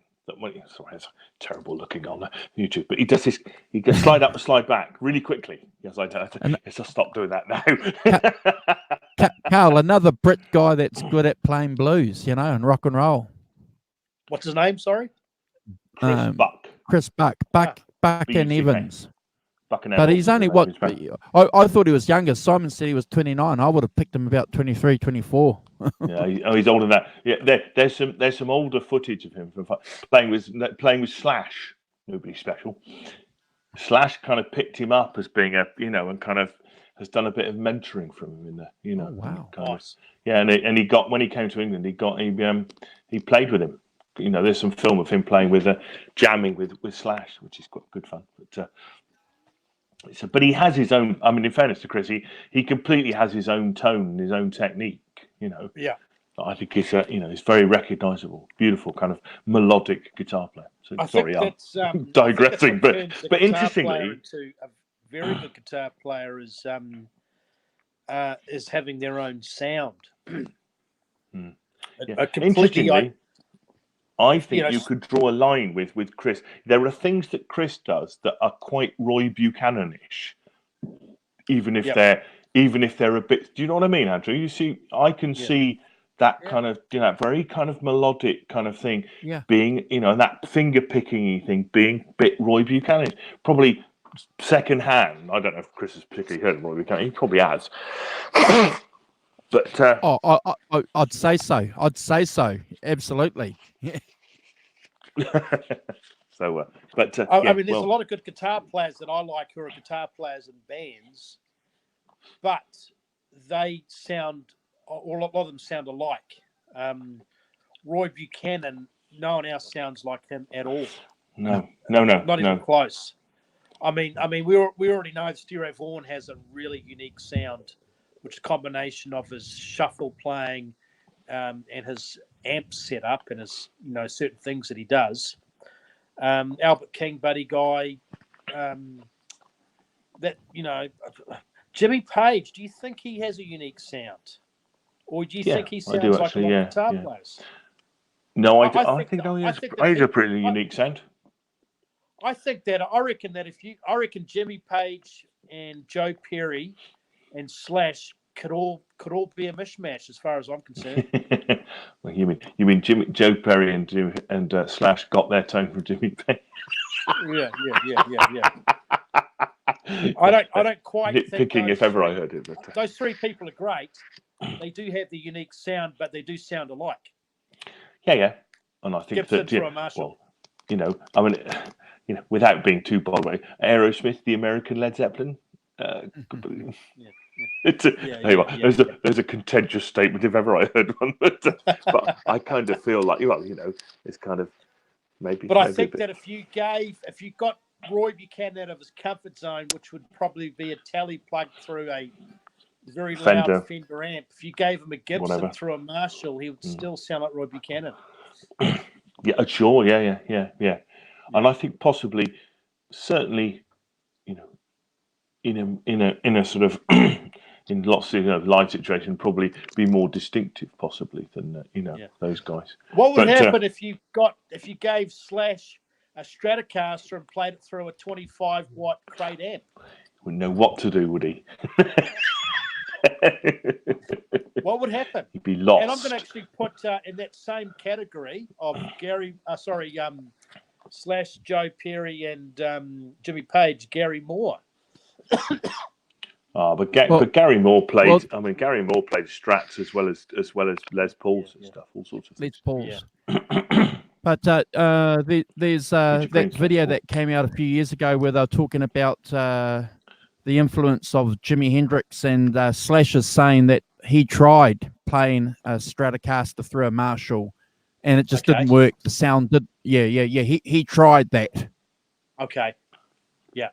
Couldn't make it work. He missed the sustain.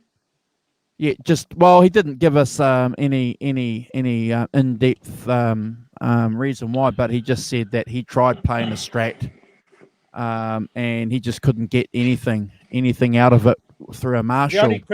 The only person to pull it off in the history of music is two people, Richie Blackmore, absolutely, and Yngwie Malmsteen. Yngwie Malmsteen. There we are. We've never invoked the Malmsteen on this show before. I've only Malmsteened about 3 times. I'm not a Malmsteen. No, me neither. I'm not a Ming. I can't work out what the hell's going on with that. Yeah. I'm not a Mingsteen guy. Malmsteener. Malmsteenite. No. But the only guy to really pull off that Strat through the Marshall to have that strong sound really was Richie Blackmore. Not bad. Oh, well, maybe Robin Trower.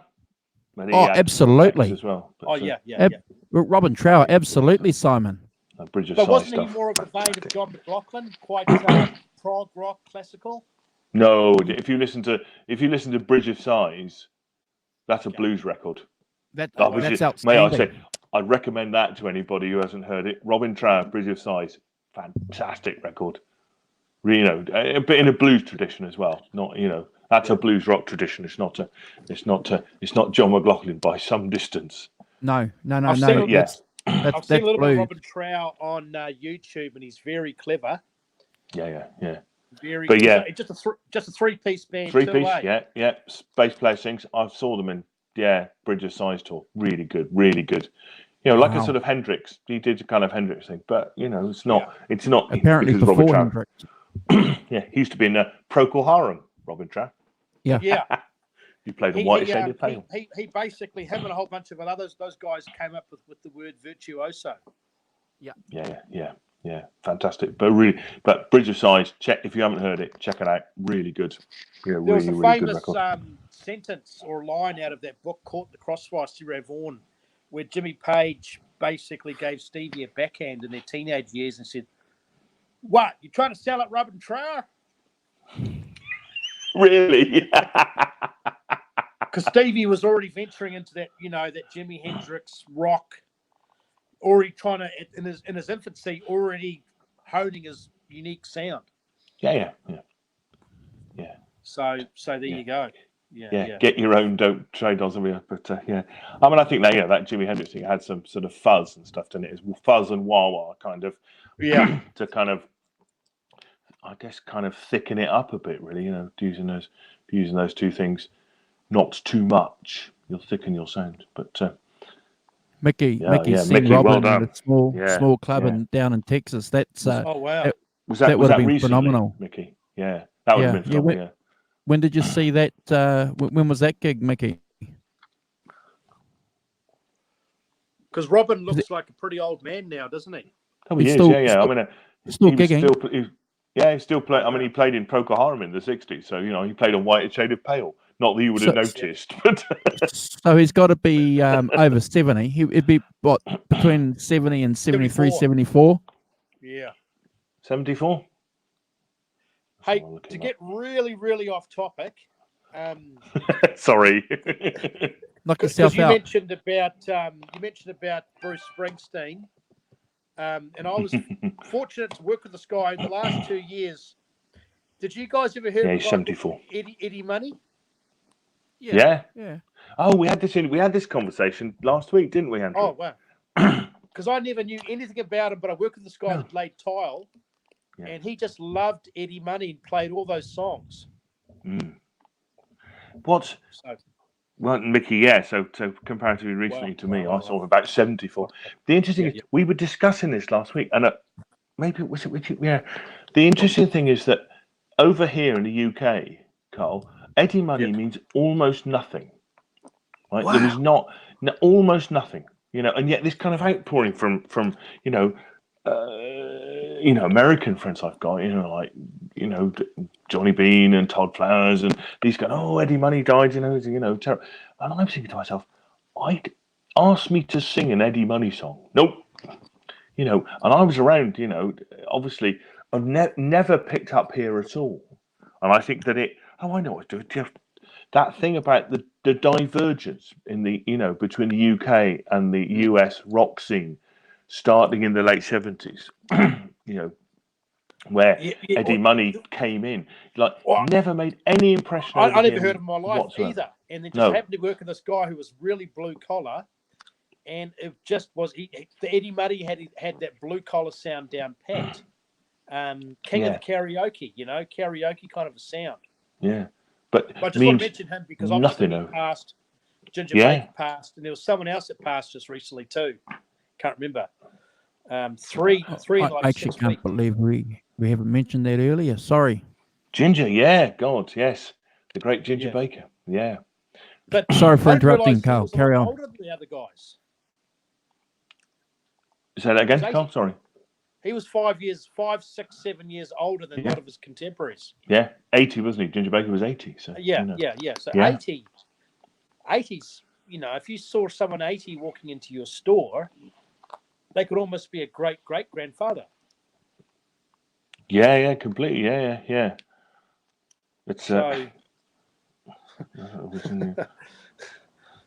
it's weird. Well, it's I mean, you just got to accept as these guys approach 80 years old, and rock and roll seems to be quite hard physically, doesn't it? On people, whatever they've been doing, lots of people, go off in their 60s and stuff. And I think for Ginger to make 80, he's actually, given all his health problems, is actually pretty reasonable innings, frankly, isn't it? I'm going to say he looked Does that old mean in the 60s. yes, absolutely. Yes, he looked about old, and 50 when he was 20. Yeah, he had a constant cigarette in his mouth. The simple fact that he was a chain smoker, lived to 80. He outlived veganites who hang out in gyms. Veganites. They were around from 320 BC to 420 AD. The veganites. Spoken like a good meat eater. Good carnivore. Actually, I heard this quote, well done. and I won't. It basically was like wow. It said, "I'll stop eating meat once animals stop eating animals." Well, Carl, the counter argument to that is, what do cows eat? Grass. Therefore, cows are made of grass. Therefore, beef is a vegetarian dish. I rest my case. No further questions, Your Honour. It's fantastic. Can I pitch that one too? Yeah, please do. It's an outrageous, but quite fun though. Well, it's just So Ginger, Eddie Money. Yeah. Who else? There was someone else that died. I was going to mention it at the last show, which I unfortunately had to cancel. But there was someone else the last 6 weeks that was pretty big that passed away. It'll come to me next time. I'll find out who it is. Yeah, no, it's good. I can't remember. Have a look. Rockers we've lost in 2019. Rick Ocasek. Rick Ocasek, yeah. Oh, that's it. From the Cars, that's right, yeah. Yeah. Oh, yeah. Okay. And so that's because I unfortunately have to get going soon. It ties up Clydie King. well. Clydie King. So I talked to my mum the other day. She said that was her favourite band growing up, the Cars. Wow. But if if you listen to that song, what's the Cars song? Just what I needed. My best friend's girl. My best friend's girl. Yeah. If you listen to that guitar solo, it's a Jewish guy. Turns out he's a Jewish guy, but the guitar solo is all country picking. Elliot Easton, he's outstanding. Elliot Easton, yeah. He's outstanding. It's country picking. Yep. That's a country guitar solo. See? Yeah. So there's a YouTube clip with him. Early 80s Californian sound we're talking about. Yeah. So how would you pigeonhole Cars? You can't. Is it? You can't. It's new wave rock, country, everything. I mean, you pigeonhole as 80s rock, wouldn't you? That's how you'd pigeonhole in terms of their overall sound and that very kind of smooth drive sound that they have. Yeah. You know. Yeah. That's very smooth and very kind of 80s and stuff like that. But yeah. And I didn't realise. I thought Rick sung most of the songs, but him and the bass player shared. They shared, did they? Yeah. The bass player was a very talented guy, very good-looking guy, but he passed away 20 years ago as well. Yeah, Benjamin right. Orr. Yeah. Benjamin Orr, outstanding. Yeah. So I think I own. You watch Benjamin play the bass, and he reminds me a little bit of Paul McCartney, the way that he plays the bass. He plays the bass and the chords to match his vocals. So that's one of the reasons why they have a depth of sound. You know, he's not just playing the chords. But outstanding band. You got the power chords of Rick, because he's just a rhythm guitarist, and I mean that respectfully when I say just a rhythm guitarist. But you know, if you look at the chords that he's playing on a lot of songs, we can all play them, but that's great. That's good because he's the songwriter. Then you've got that melody, the beautiful bass lines. Fantastic band. Do you think that Rick was influenced by the Ramones or not? I don't know. I don't know a lot about. I know that Rick listens to a lot of English. Because he was 75, wasn't he, Rick? I mean, he was 75, Rick Ocasek. So he was probably older than the Ramones. So he was listening to like Clapton and Cream and a lot of that kind of stuff and the Stones. Yeah. So because he almost had a bit of a Roy Orbison look about him, eh? Quite you know, black jacket, black shades, quite tall, Liberian. skinny. But he's a contemporary of Clapton's, isn't he? I mean, he's the same age. I mean, Eric Clapton's what, 74, 75, Eric Clapton? Yep. Yeah. Yep. So, you know, he's a contemporary of Eric Clapton. So, I mean, I guess his influences could easily be Clapton, you know, people from the 60s rather than people from the 70s. Yeah. Because he's a lot older. Yeah. You know, no spring chicken was Rick.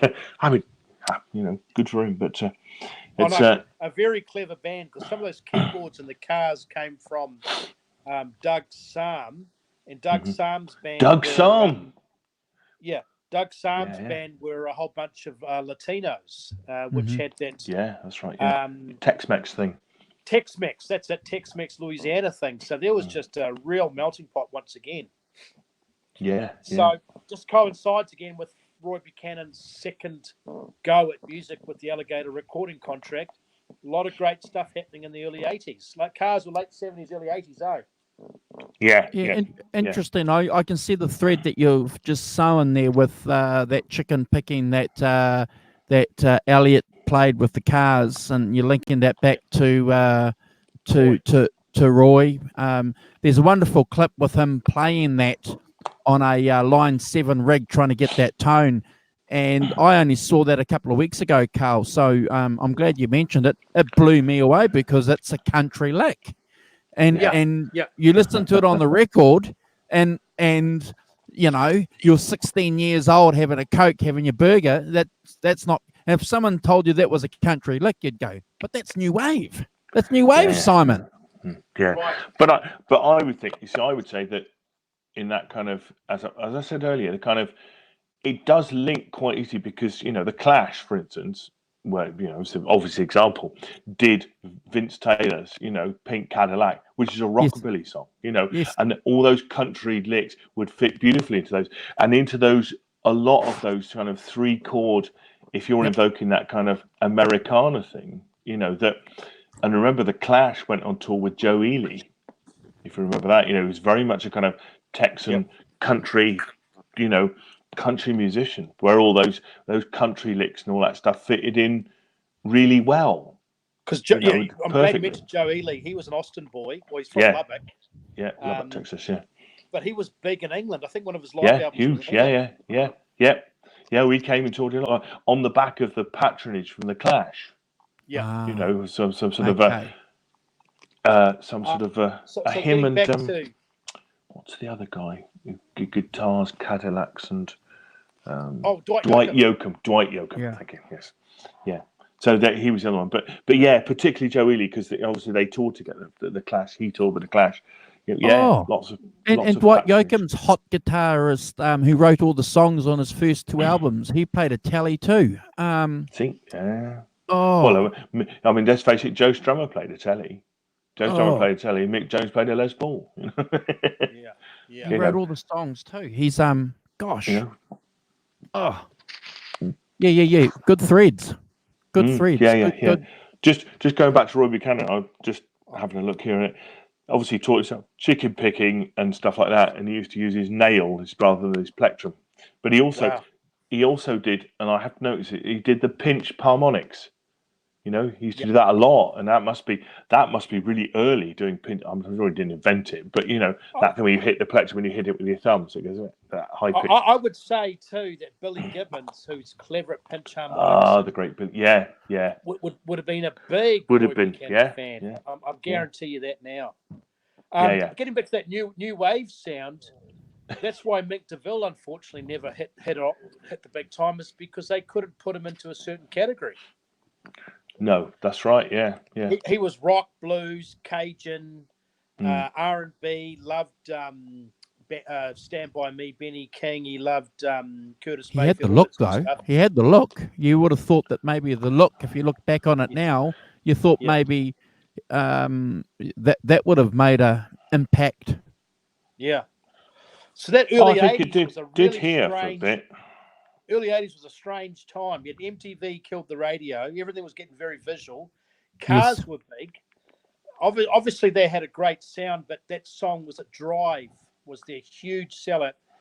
That was on every weekend on New Zealand on the video. Was it? Blimey. Was it Drive? Who's going to take you home or something? Yeah. Drive. Drive. Yeah. So that 80s was a funny period. It was really great, but looking back, quite confusing. Okay, hello. I mean, have you guys seen that? Just if anybody doesn't know who Willie DeVille is from Mick DeVille, can you see him? Look at that! Look at that 50s kind of a 50s look. Yes, come on. He looked like he you're right, Arvin. Job sold cocaine in the Puerto Rican suburbs. Yes, completely. Yeah. If you want to find out how confusing the 80s was, have you seen that video YouTube of Mick Jagger and David Bowie doing that dancing in the streets with no music? Yes, I have. It's hilarious. Oh yeah. I think I sent it to you guys. Someone sent it to me, and I put it. Oh my god!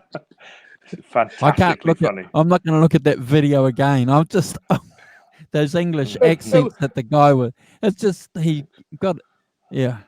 It was he had always it well. gay, but they turned it flaming. Oh. I got so close, I almost went up in flames.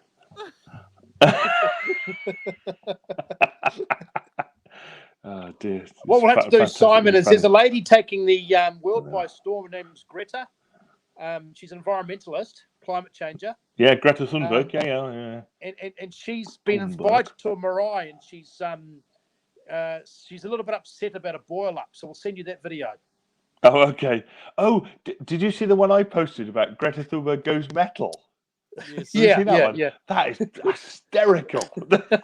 Some guy put her speech to the United to a metal thing. It sounds wow. It's really good.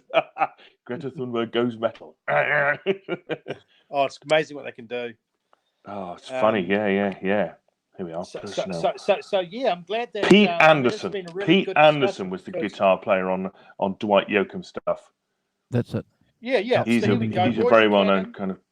Yeah. Roy Buchanan Dwight Yoakam, David guitar Mansfield. player Tally. Mel Haggard was a huge fan of Roy Buchanan. Yeah. Once again, a Tally. Keith Richards, the band. What was Waylon Jennings. Robert Tally. Robertson's main guitars were Tallys and Strats, right? Yep. Yeah, Telly. Robert Robertson played the Telly. Yeah, Pretty much. And Yeah. Maybe a Strat of it. yeah, Yeah. an American treasure. Yeah. Yeah. Another one. All right. Robbie Robertson. Well, a Canadian, but. So I'm. But before I go to sleep tonight, I'm listening to Sweet Dreams and watch. Yeah, The I'm going to Departed. check it out. It's a beautiful instrumental. Fantastic. Really, really good. Yeah. Something that someone special can only do. Yeah, That's right, Arvin. Yeah, completely. Yeah, Pete Anderson. Pete Anderson. Pete Anderson. Wait a minute, you're Hey, turning me to a Northern Irish bloke. That's not right at all. Yes, I know Pete Anderson from his. So, are we going to continue the unheard, unsung guitar heroes next week, Carl? Are you going to give us any homework? Yeah, I guess probably tie into Roy Buchanan quite well from a big city perspective would be the Mike Bloomfield. Can't wait. Work. Can't wait. Yeah, Mike Bloomfield. Yeah, that'd be interesting. We got the Tally once. See, a lot of people don't know this, but I'll give you a bit of a taste test for next week. If hopefully I can make it. Is before Mike Bloomfield became synonymous with the Gibson, he did he actually did an album of singles, and he was playing a Tally. That's correct. And then he did something a song with called "Got You by the Palm." With the saw to his Tally. What's that? Sorry. And then he did something with a handsaw to his Telecaster. Did not know that. What happened? Yeah, did he saw off the horn or something? Or Yeah, sawed the horn off. Sawed the horn off. What's that? on his Tally. On his Tally. What's the horn? Yeah, the bit at the bottom that goes like that. The bit on the bottom. Underneath, underneath the neck. Why? I don't know. Can't remember. But he did. That thing. Yeah, that bit. Yeah, didn't he saw that off? Yes, he did. See if I can find a picture of it. That's funny. What people did. now, because he had 5 bottles of scotch and decided to do it one night, or there was some kind of tonal quality, we don't know. But wow. Yeah. Maybe he wanted to give himself a good reason to get a Les Paul. Yeah, that's right. Yeah. Skip. Well, Mike Bloomfield's going to be an interesting discussion because you've got his solo stuff, which is amazing with the Tally. You've obviously got his work with the Bob Dylan band and the band. Yeah. In Going Electric, obviously. assisting Bob Dylan with Going Electric, which is electrifying. And that Super Session album with Al Green. Al Cooper. Al and Cooper. Then he did some work with Buddy Miles, with Jimi Hendrix's drummer. Mm-hmm. Yeah. So once again, a bit like Roy Buchanan, a musician's musician. And a bit like Bob Dylan too. Turned his back on his family and went and hung out with some cats who were authentic. There we are. There, look, Carl. Look, I don't know if you could see. Hopefully, I can see this. I do, Simon. I'm not in a very good. For some reason, I'm not getting a very good picture here. Was that Mike Bloomfield's glare? guitar? Can you see that? There you go. Yeah. That's Mike Bloomfield's Telly. See. We cut an extra sort of horn on. Can you see that? So maybe you want to get further down the neck. Oh, good point. Maybe, yeah. Yeah. There you go. That's what he did. The first shred guitar. took a hacksaw to his 61 Telly or whatever it was. Took all the value off. Yeah. I look forward to that. Oh no, it's still valued. That guitar, because it's associated with Mike Bloomfield, still really valuable. Yeah. Yeah, here we go. I'll close out with this. Okay. It blew my mind. I sent Andrew the link, and obviously we know about Metallica and James Hetfield going back into rehab. Yeah. But they're rehearsing in Bulgaria, and it's like, wow, this is cool. They're playing the Green Manalishi. Yeah. It's like, great, here we go. Peter Green, 2019, has been exposed to a very young audience. Metallica paying their dues, knowing what really is rock. Because Kirk Hammett owns Peter Green's guitar, doesn't he? Kurt Hammett's He's playing playing Ben it. Green's guitar. Yeah. Amazing. So Nicely takes out on here's tools. Kurt Hammett, who basically people on Metallica can pick and choose between him and Lars. Some people say they're amazing, other people say they're terrible. But obviously, Dave Nesdall is not complimentary about Kirk Hammett, is he? Him and Jay not complimentary about him at all. Too much wah-wah. They reckon Kirk Hammett's clever, but all he does is he's perfected scales. Yeah. Everything's based around scales and wah-wah. Yeah. And Lars Ulrich is like a light bulb. He's on and off. But the simple fact Dave that Nesdall. What's that, sorry? Oh, Dave Nesdall, one of the guys that hosts the show that we watch, Simon, said that one of his friends saw him somewhere and it was a jam and they were playing some blues riffs and Kurt couldn't play. Whoa. Yeah. But I think, you see, to me, Kirk Hammett, that going back to your point, I think it is, Carl, is a really interesting point about, and I'll tell you a funny story in a minute, but that thing about I learned scales, very technical playing, that kind of metal, actually structured, organized, and it needs to have that. It lends itself to those scales, those fast, forefinger, very fast things going up and down the neck, and you need to know how to play all those scales. It's a very technical piece of guitar playing, unlike the blues, which isn't a technical piece of guitar playing. It's all about the feel and all about that. B.B. King and Kurt Hammett, not the same thing at all. Two interesting things. One is that one of the people who went on this guitar breaks holiday, a Belgian guy called Pat de Jong, he plays in 4 bands. He plays in a Joy Division covers band. He plays in another band, I can't remember what it does, but he plays in a Cuban jazz swing band. But he also plays in a death metal band. He plays a bass guitar. And he said that the death metal band is the most technically challenging band that he plays in. Hey, Phil. Hi, Phil.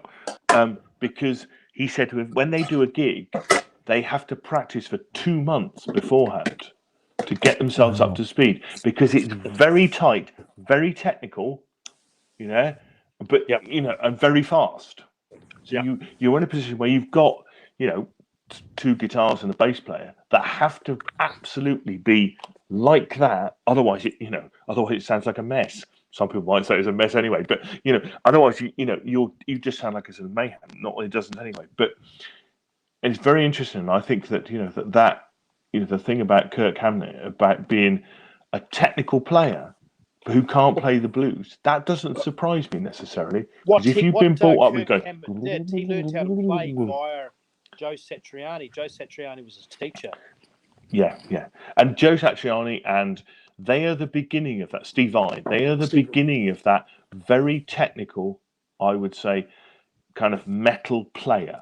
Is that fair? Do you think that's true? And we can all come across all those American guitarists. That metal is basically a combination of 3 things. Metal is a combination of classical music. Yeah. Punk. Hence the scales. Thrash metal came from classical and punk. And then obviously they were influenced by the Ramones, but the Ramones were influenced by the Stones and Iggy Pop. Yeah. Iggy Pop. So and Stones are obviously influenced by blues and rockabilly. So it all goes hand in hand. But it's interesting to see here Kirk Hammett, the Filipino guy with his grey hair and his curly locks, almost approaching 60, done the full circle now. He's realised, whoa, how do I get that feel?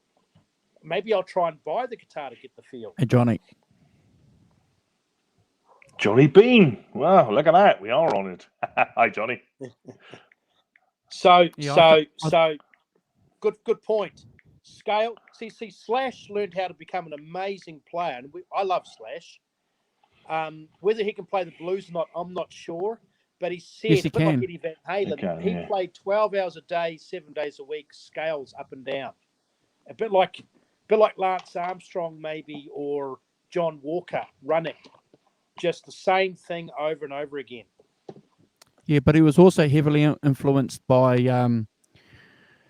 who's the guy that took Eric Clapton's place in the Yardbirds? Jimmy Page. Jeff Beck. Jeff Beck. He was heavily influenced by Jeff Beck. So Yeah. He's definitely got some blues pedigree. Oh, this is Slash. Yeah, sure, yeah, Slash. Yeah, I think Slash Okay. Slash can play the. He can definitely. He can play the blues certainly. Interestingly, You, yeah. you better hang on, Carl, because we're going to get some guys going to come and jump on and say g'day. So you need to hang on for another 10 minutes. God, Kirk Hamlet's coming on. Kirk Hamlet is 5 years younger than me. I may go and kick him in the shins for being such a youthful bloke. Really? He's Really? 56. The scurvy wretch. But apparently he comes to New Zealand often to surf. He's a keen surfer. Is he? Oh, right, cool. Yeah. But yes, I mean, I think there is a sort of where that divergence happens between American, because all those, I've said this before on the show, all those American guitar players that I don't really know, those metal guitar players who never really made an impact over here, that I've never, I've only heard of them through, Johnny and Jay and Dave Nesdell talking about them, but I don't know who. I can't remember. I can't recall even a name now. But who never really. I mean, even I'd say Carl will know. George Lynch. Someone like George Lynch. Good example. No idea. From Lynch, obviously well known from Lynch. And Dokken, was he in Dokken as well? I'm just making that up. But Phil real Dokken. impact over. Yeah, Phil Dokken. Is it? No real impact over in the UK at all. I mean, I would say that applies to people like Van Halen. Van Halen. If you ask anybody what Van Halen records, it's just Jump. The most unfun thing. But even things like Running with the Devil and stuff like that, not really hits here, not really, but people don't, it's quite obscure in this country, quite a sort of niche thing. I mean, you start to have that divergence of music in the 80s in the UK. There's lots of other electro pop and all that stuff. All those guys. Go on. When we talk about classical and feel, Glenn Tipton from Judas Priest. Oh, wow. Unbelievable. You listen to the solos at Painkiller. You listen to Jack the Ripper, that solo. Yeah, Electric Eye. I mean, that's where Pantera. Basically, everyone talks about Black Sabbath, and we know that Black Sabbath was big blues, rock.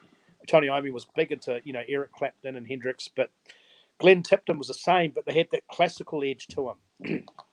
Yeah. So they were doing stuff in the 70s that even to this day is still ahead of its time. Yeah, yes, I think yes, because obviously Richie Blackmore was very hot on that kind of getting classical bits into his playing, wasn't he? Yeah. That solo and Highway Star live in Japan is probably some of the finest guitar playing ever recorded in the history of the world. Yeah, brilliant. Love that. Oh, you see, that's my era. That's where I come in. Made in Japan. Who's the other guitarist? Because I got two guitarists. KK Dowding. Okay, KK, that's it. Yeah. Who's just as good, but it took a second fiddle. Yeah. Glenn Tipton's only 71. So do you think the two guitarists of that band, Judas Priest, was a direct influence into Iron Maiden with having two guitar players? I think Iron Maiden. I think they're about the same time. Iron Maiden started off at the same time as Judas Priest. They're what I just said, which is Nwabum. the unwieldy title of Nwabum, which is the new wave of British heavy metal. Yeah. Which was a thing in the late 70s, alongside punk. It had energy and it had stuff, but it was which Def Leppard were another.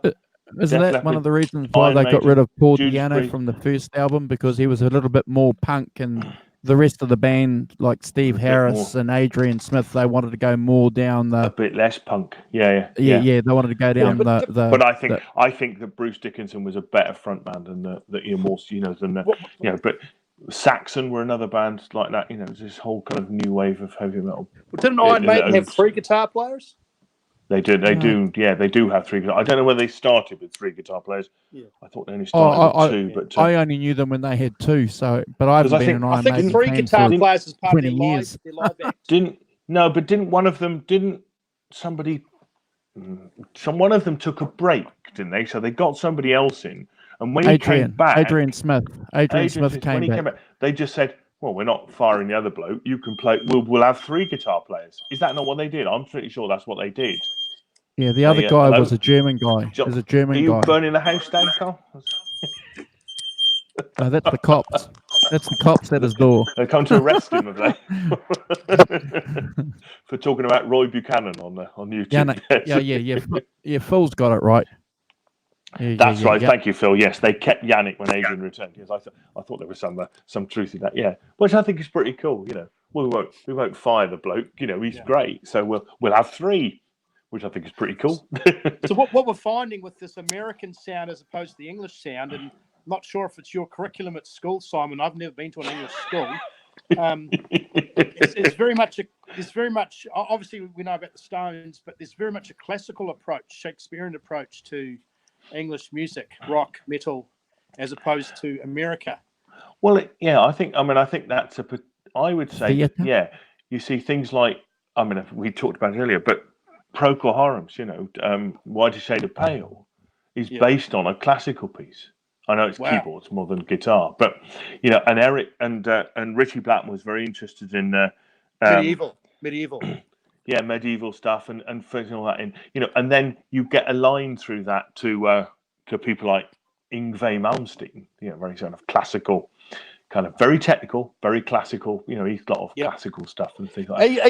Even Led Zeppelin a little bit with talking about Tolkien, the Battle of Evermore, the Immigrant Song, the Vikings, the Hammer of Thor.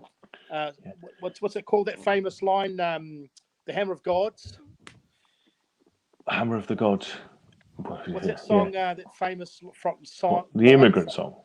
Immigrant Song. The Hammer of Gods. Well, it's Mighty Thor or something. Yeah. So stories, basically. Leading to, and this pertains, but I went to a quiz last night. I do a bit of quizzing, pub quiz, and they had a classical music round, right? Classical music round, but played by heavy metal bands. So they had things like the Moonlight Sonata played by a heavy metal band, and you had to which I thought was a brilliant idea, but it was really funny. But so here's the Moonlight. You've got to guess what this is and who wrote it. And then they put on these heavy metal versions of all these classical songs, with these people doing very technical, very technical things. And I think it's really funny. And to a lesser degree, Pantera, all those melodian scales are classical. Completely, Yes. Nothing else matters. They're not pentatonic. Classical. And do you not? John, Carl, I've talked about this on this thing that in some ways, I could make an argument that has contributed to the death of the guitar. That's not true, but in that, if you in the 50s, if you saw Lonnie Donegan playing, Rock Island Line, you only needed 2 chords to play Rock Island Line. If you see somebody playing, those very technical, pieces, that's a long way from where you are as a beginner, isn't it? That's hours and hours, thousands of hours of practice to get to that point. Well, I think that it's not going to draw people in, are you? The Beatles with skiffle music, the Rolling Stones, the Blues, Muddy Waters, Howling Wolf, a lot of those songs were based around 1 chord. Even James Brown with funk. Technical. I remember he wasn't a friend. He was a friend of a friend of a friend. And he said, let's go into this guitar store. And he goes, look at these BC Riches and these Jacksons. And I knew that as a 14-year-old, that wasn't for me. No, I could appreciate some of that music, but I knew that just wasn't for me. No, completely. But I think that for a lot of kids who want to pick up a guitar, that thing about an in, a lot of people, millions of people picked up a guitar like Jimmy Page, all those guys in the 60s. And why did they pick up a guitar? Not because they wanted to play very complicated songs, because they could play, I don't know, Elvis, Heartbreak Hotel, or whatever it is, because it's three chords. And three, you learn E, A, and B, or D, E, and A, whatever. You can play Buddy Holly, and it's, and that thing about, and I've said this before on this thing, it's that if you can, if you say I play the guitar, the next question people always say to you is, "Go on and play us a song now." Now, if it's going to take you, 3 years to get to a point where you can do Moonlight Sonata list, on your guitar. That's a lot of practice. That's a lot. That's not going to hook you in, is it? In the same way that that doing single those guitar lessons at school, and you hear so many people say, "I started off with guitar lessons, but it didn't have any. It didn't link to what I wanted to learn to play. Therefore, I stopped." And I think that that because then it was all by in the late 50s, early 60s, it was all teaching yourself, listening to records, teaching yourself and stuff like that, that unless you had something that you could hook into and was comparatively simple, then you get a movement. That thing about, and I've talked about it here, skiffle. The thing about skiffle is it got literally thousands of people playing a guitar because you needed two chords and you needed a tea chest, which you could get from your local grocer free. Put a stick on it and your washboard, and bingo, you've got a band. You've got a band that you can go and play a gig with. It's not technical, not difficult. Easy to do. And I think that and there was a massive boom of there were thousands of skiffle bands in the UK in the sort of late 50s, 56, 57. Literally hundreds of thousands of them, because everybody who picked up a guitar, because it was easy, because they'd seen, Lonnie Donegan, and to some extent, Elvis and the American rock and roll as well. It's three chords, Chuck Berry. Basically, it's three chords. You can play Johnny Be Good with three chords. The solo bits are a bit more difficult. You would have to learn those, but they're not. And also, I would say that those Chuck Berry riffs and stuff like that, you can learn them off a record. They're not that difficult to play, to learn. You go over what they used to do, go back over the records and stuff. And it means that people are drawn in and they can learn songs and they can play, and then they can, potentially write their own stuff and do their own things, like, the Stones did, or the Beatles, whoever, who went through that apprenticeship.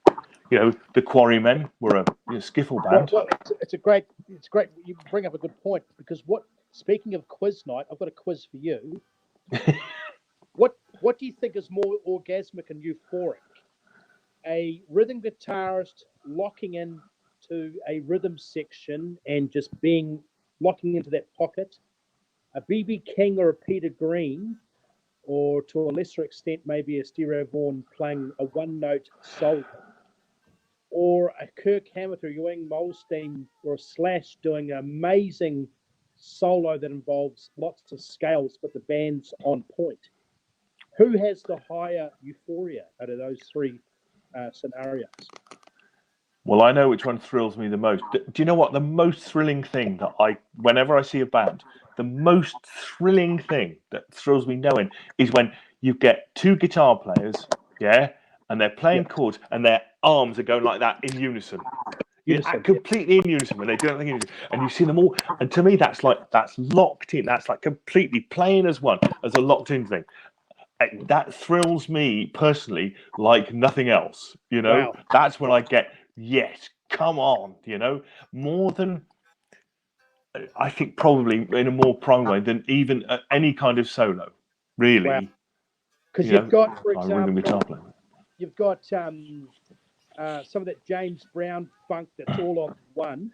Yeah, which is amazing. Love all of that. Fantastic. And then you've got those one-note solos like Peter Green and Jumping at the Shadows, B.B. King. Which are fantastic as well. Mike Bloomfield, some of these guys. And then you've got those Flash, Sweet Child of Mine, the Eagles with that twin guitar solo of Hotel California. Stones with the twin guitar solo of Sympathy for the Devil on Get Your Yayas Out. Yeah. So what is? I guess it's all hand in hand. It's all. I don't know. But you are right. That rhythm, that energy of those two rhythm guitars, which the Beatles did so well and stuff. You know. No, and as I say, when I see that, if I see a little bit of form and they start, they start locking in, and they're just, these, and they're doing it. Man, you think that's a proper band. That's a thing, I mean, I love a good guitar solo. Saying, and one of the guys just picked up on it. There's 50,000 people will see a band that plays a 2-chord song, and then 5 people will see a jazz guitarist that plays 50 chords. Yeah.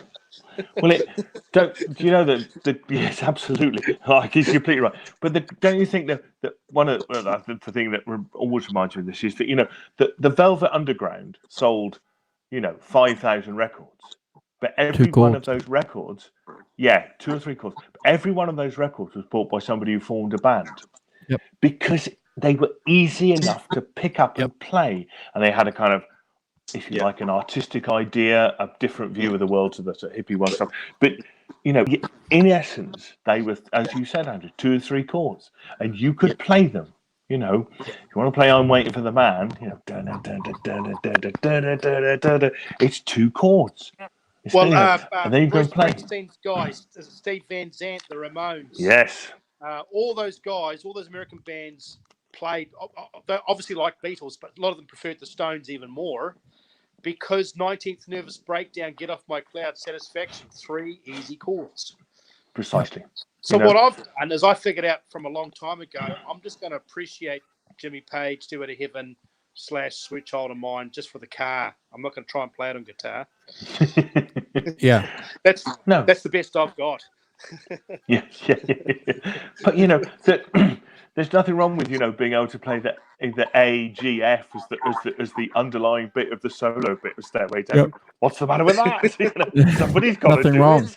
it. Somebody's got to do it. What I might do, I might do this for charity, for a YouTube video. Is maybe Andrew and I go into guitar stores in Hamilton and play Start Shine Your Love, Child of Mine, Stairway to Heaven, just to see.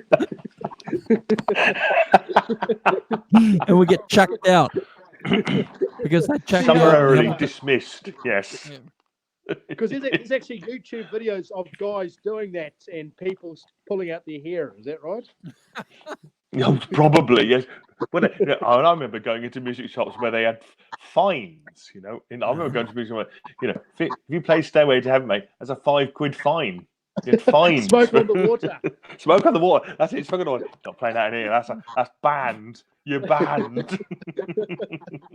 How much sleep do you get at night, music employees? None. Smoke on the water ringing in my ears. And now what do they get? Now they've got Enter Sandman, haven't they? Now it must be. I've heard lots of people describe that going into Guitar Center in America, and it's nothing but people playing Enter Sandman.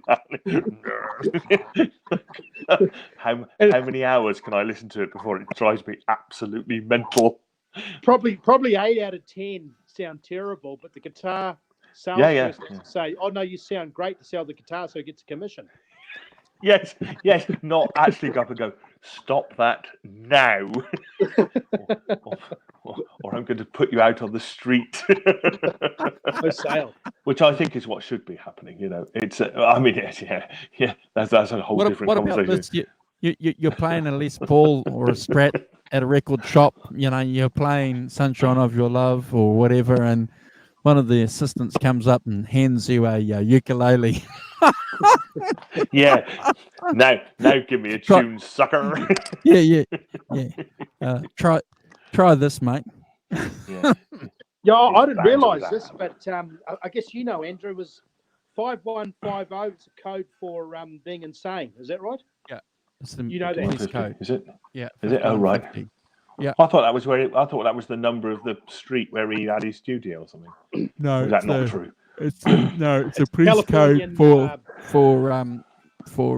criminally insane. That was only my imagination, by the way. It's not based in truth at all. I thought because his studio's called 5150, isn't it? That's what Yep. his studio's called. Yeah. I stupidly thought, oh, that will be the number of the. That's lucky. That's the number of the street. I only realised this about a month Making ago. up my own fantasy land of Eddie Van Halen history. Marvelous. Look at that. Hey, I better get going, guys. I've got some fish to cook. Yeah, I'm going to get going fish. too. So we're you going guys to be hungry, won't you? And yeah, we're going to have to. time for me. So are we on for Mike Bloomfield next week? Are we? Yeah, Carl, yeah, no, it should be good. Get your diary management sorted. Yep. I look forward to that. I look forward to that. That'd be really good. Yeah. Yeah. Awesome. Well, it's just amazing how these guys, whether they intended it for it to happen or not, they all linked up inadvertently. Yeah. I didn't know I like today. I like the fact that we've made some links there too, because whether or not that's conscious or not, but I think there's some similarities there between a lot of the guitar players. Nothing wrong with retrospect, is there? To draw some lines. Roy Buchanan, Dale Hawkins, Rockabilly, Telecaster, Jimi Hendrix, Robbie Robertson, British blues scene, second wave British blues scene, meshing in with that punk scene. Yeah, the California blues scene in the 80s, the Cars, the country solo. From My Best Friend's Girlfriend. Yeah. That's it. Before you shoot off, Carl, Simon's going to say goodbye to all the cats in the chat, and then we'll let you go and cook some fish. Yep.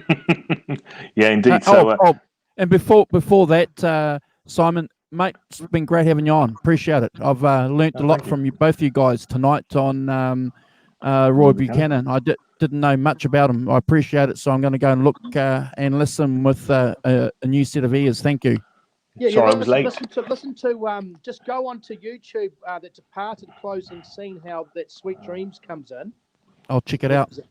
And listen to the second album, Roy Buchanan's second album, start to finish. One of my favourite instrumentals of all time is a song called "I Won't Tell You No Lies," but he does a song called "Treat Her Right," which Roy Head wrote, who's a 50s American rockabilly guy.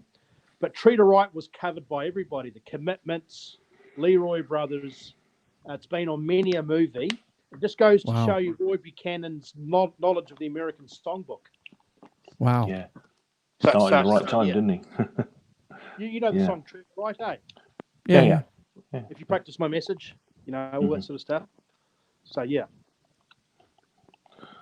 Okay, cool. Yeah, so cool.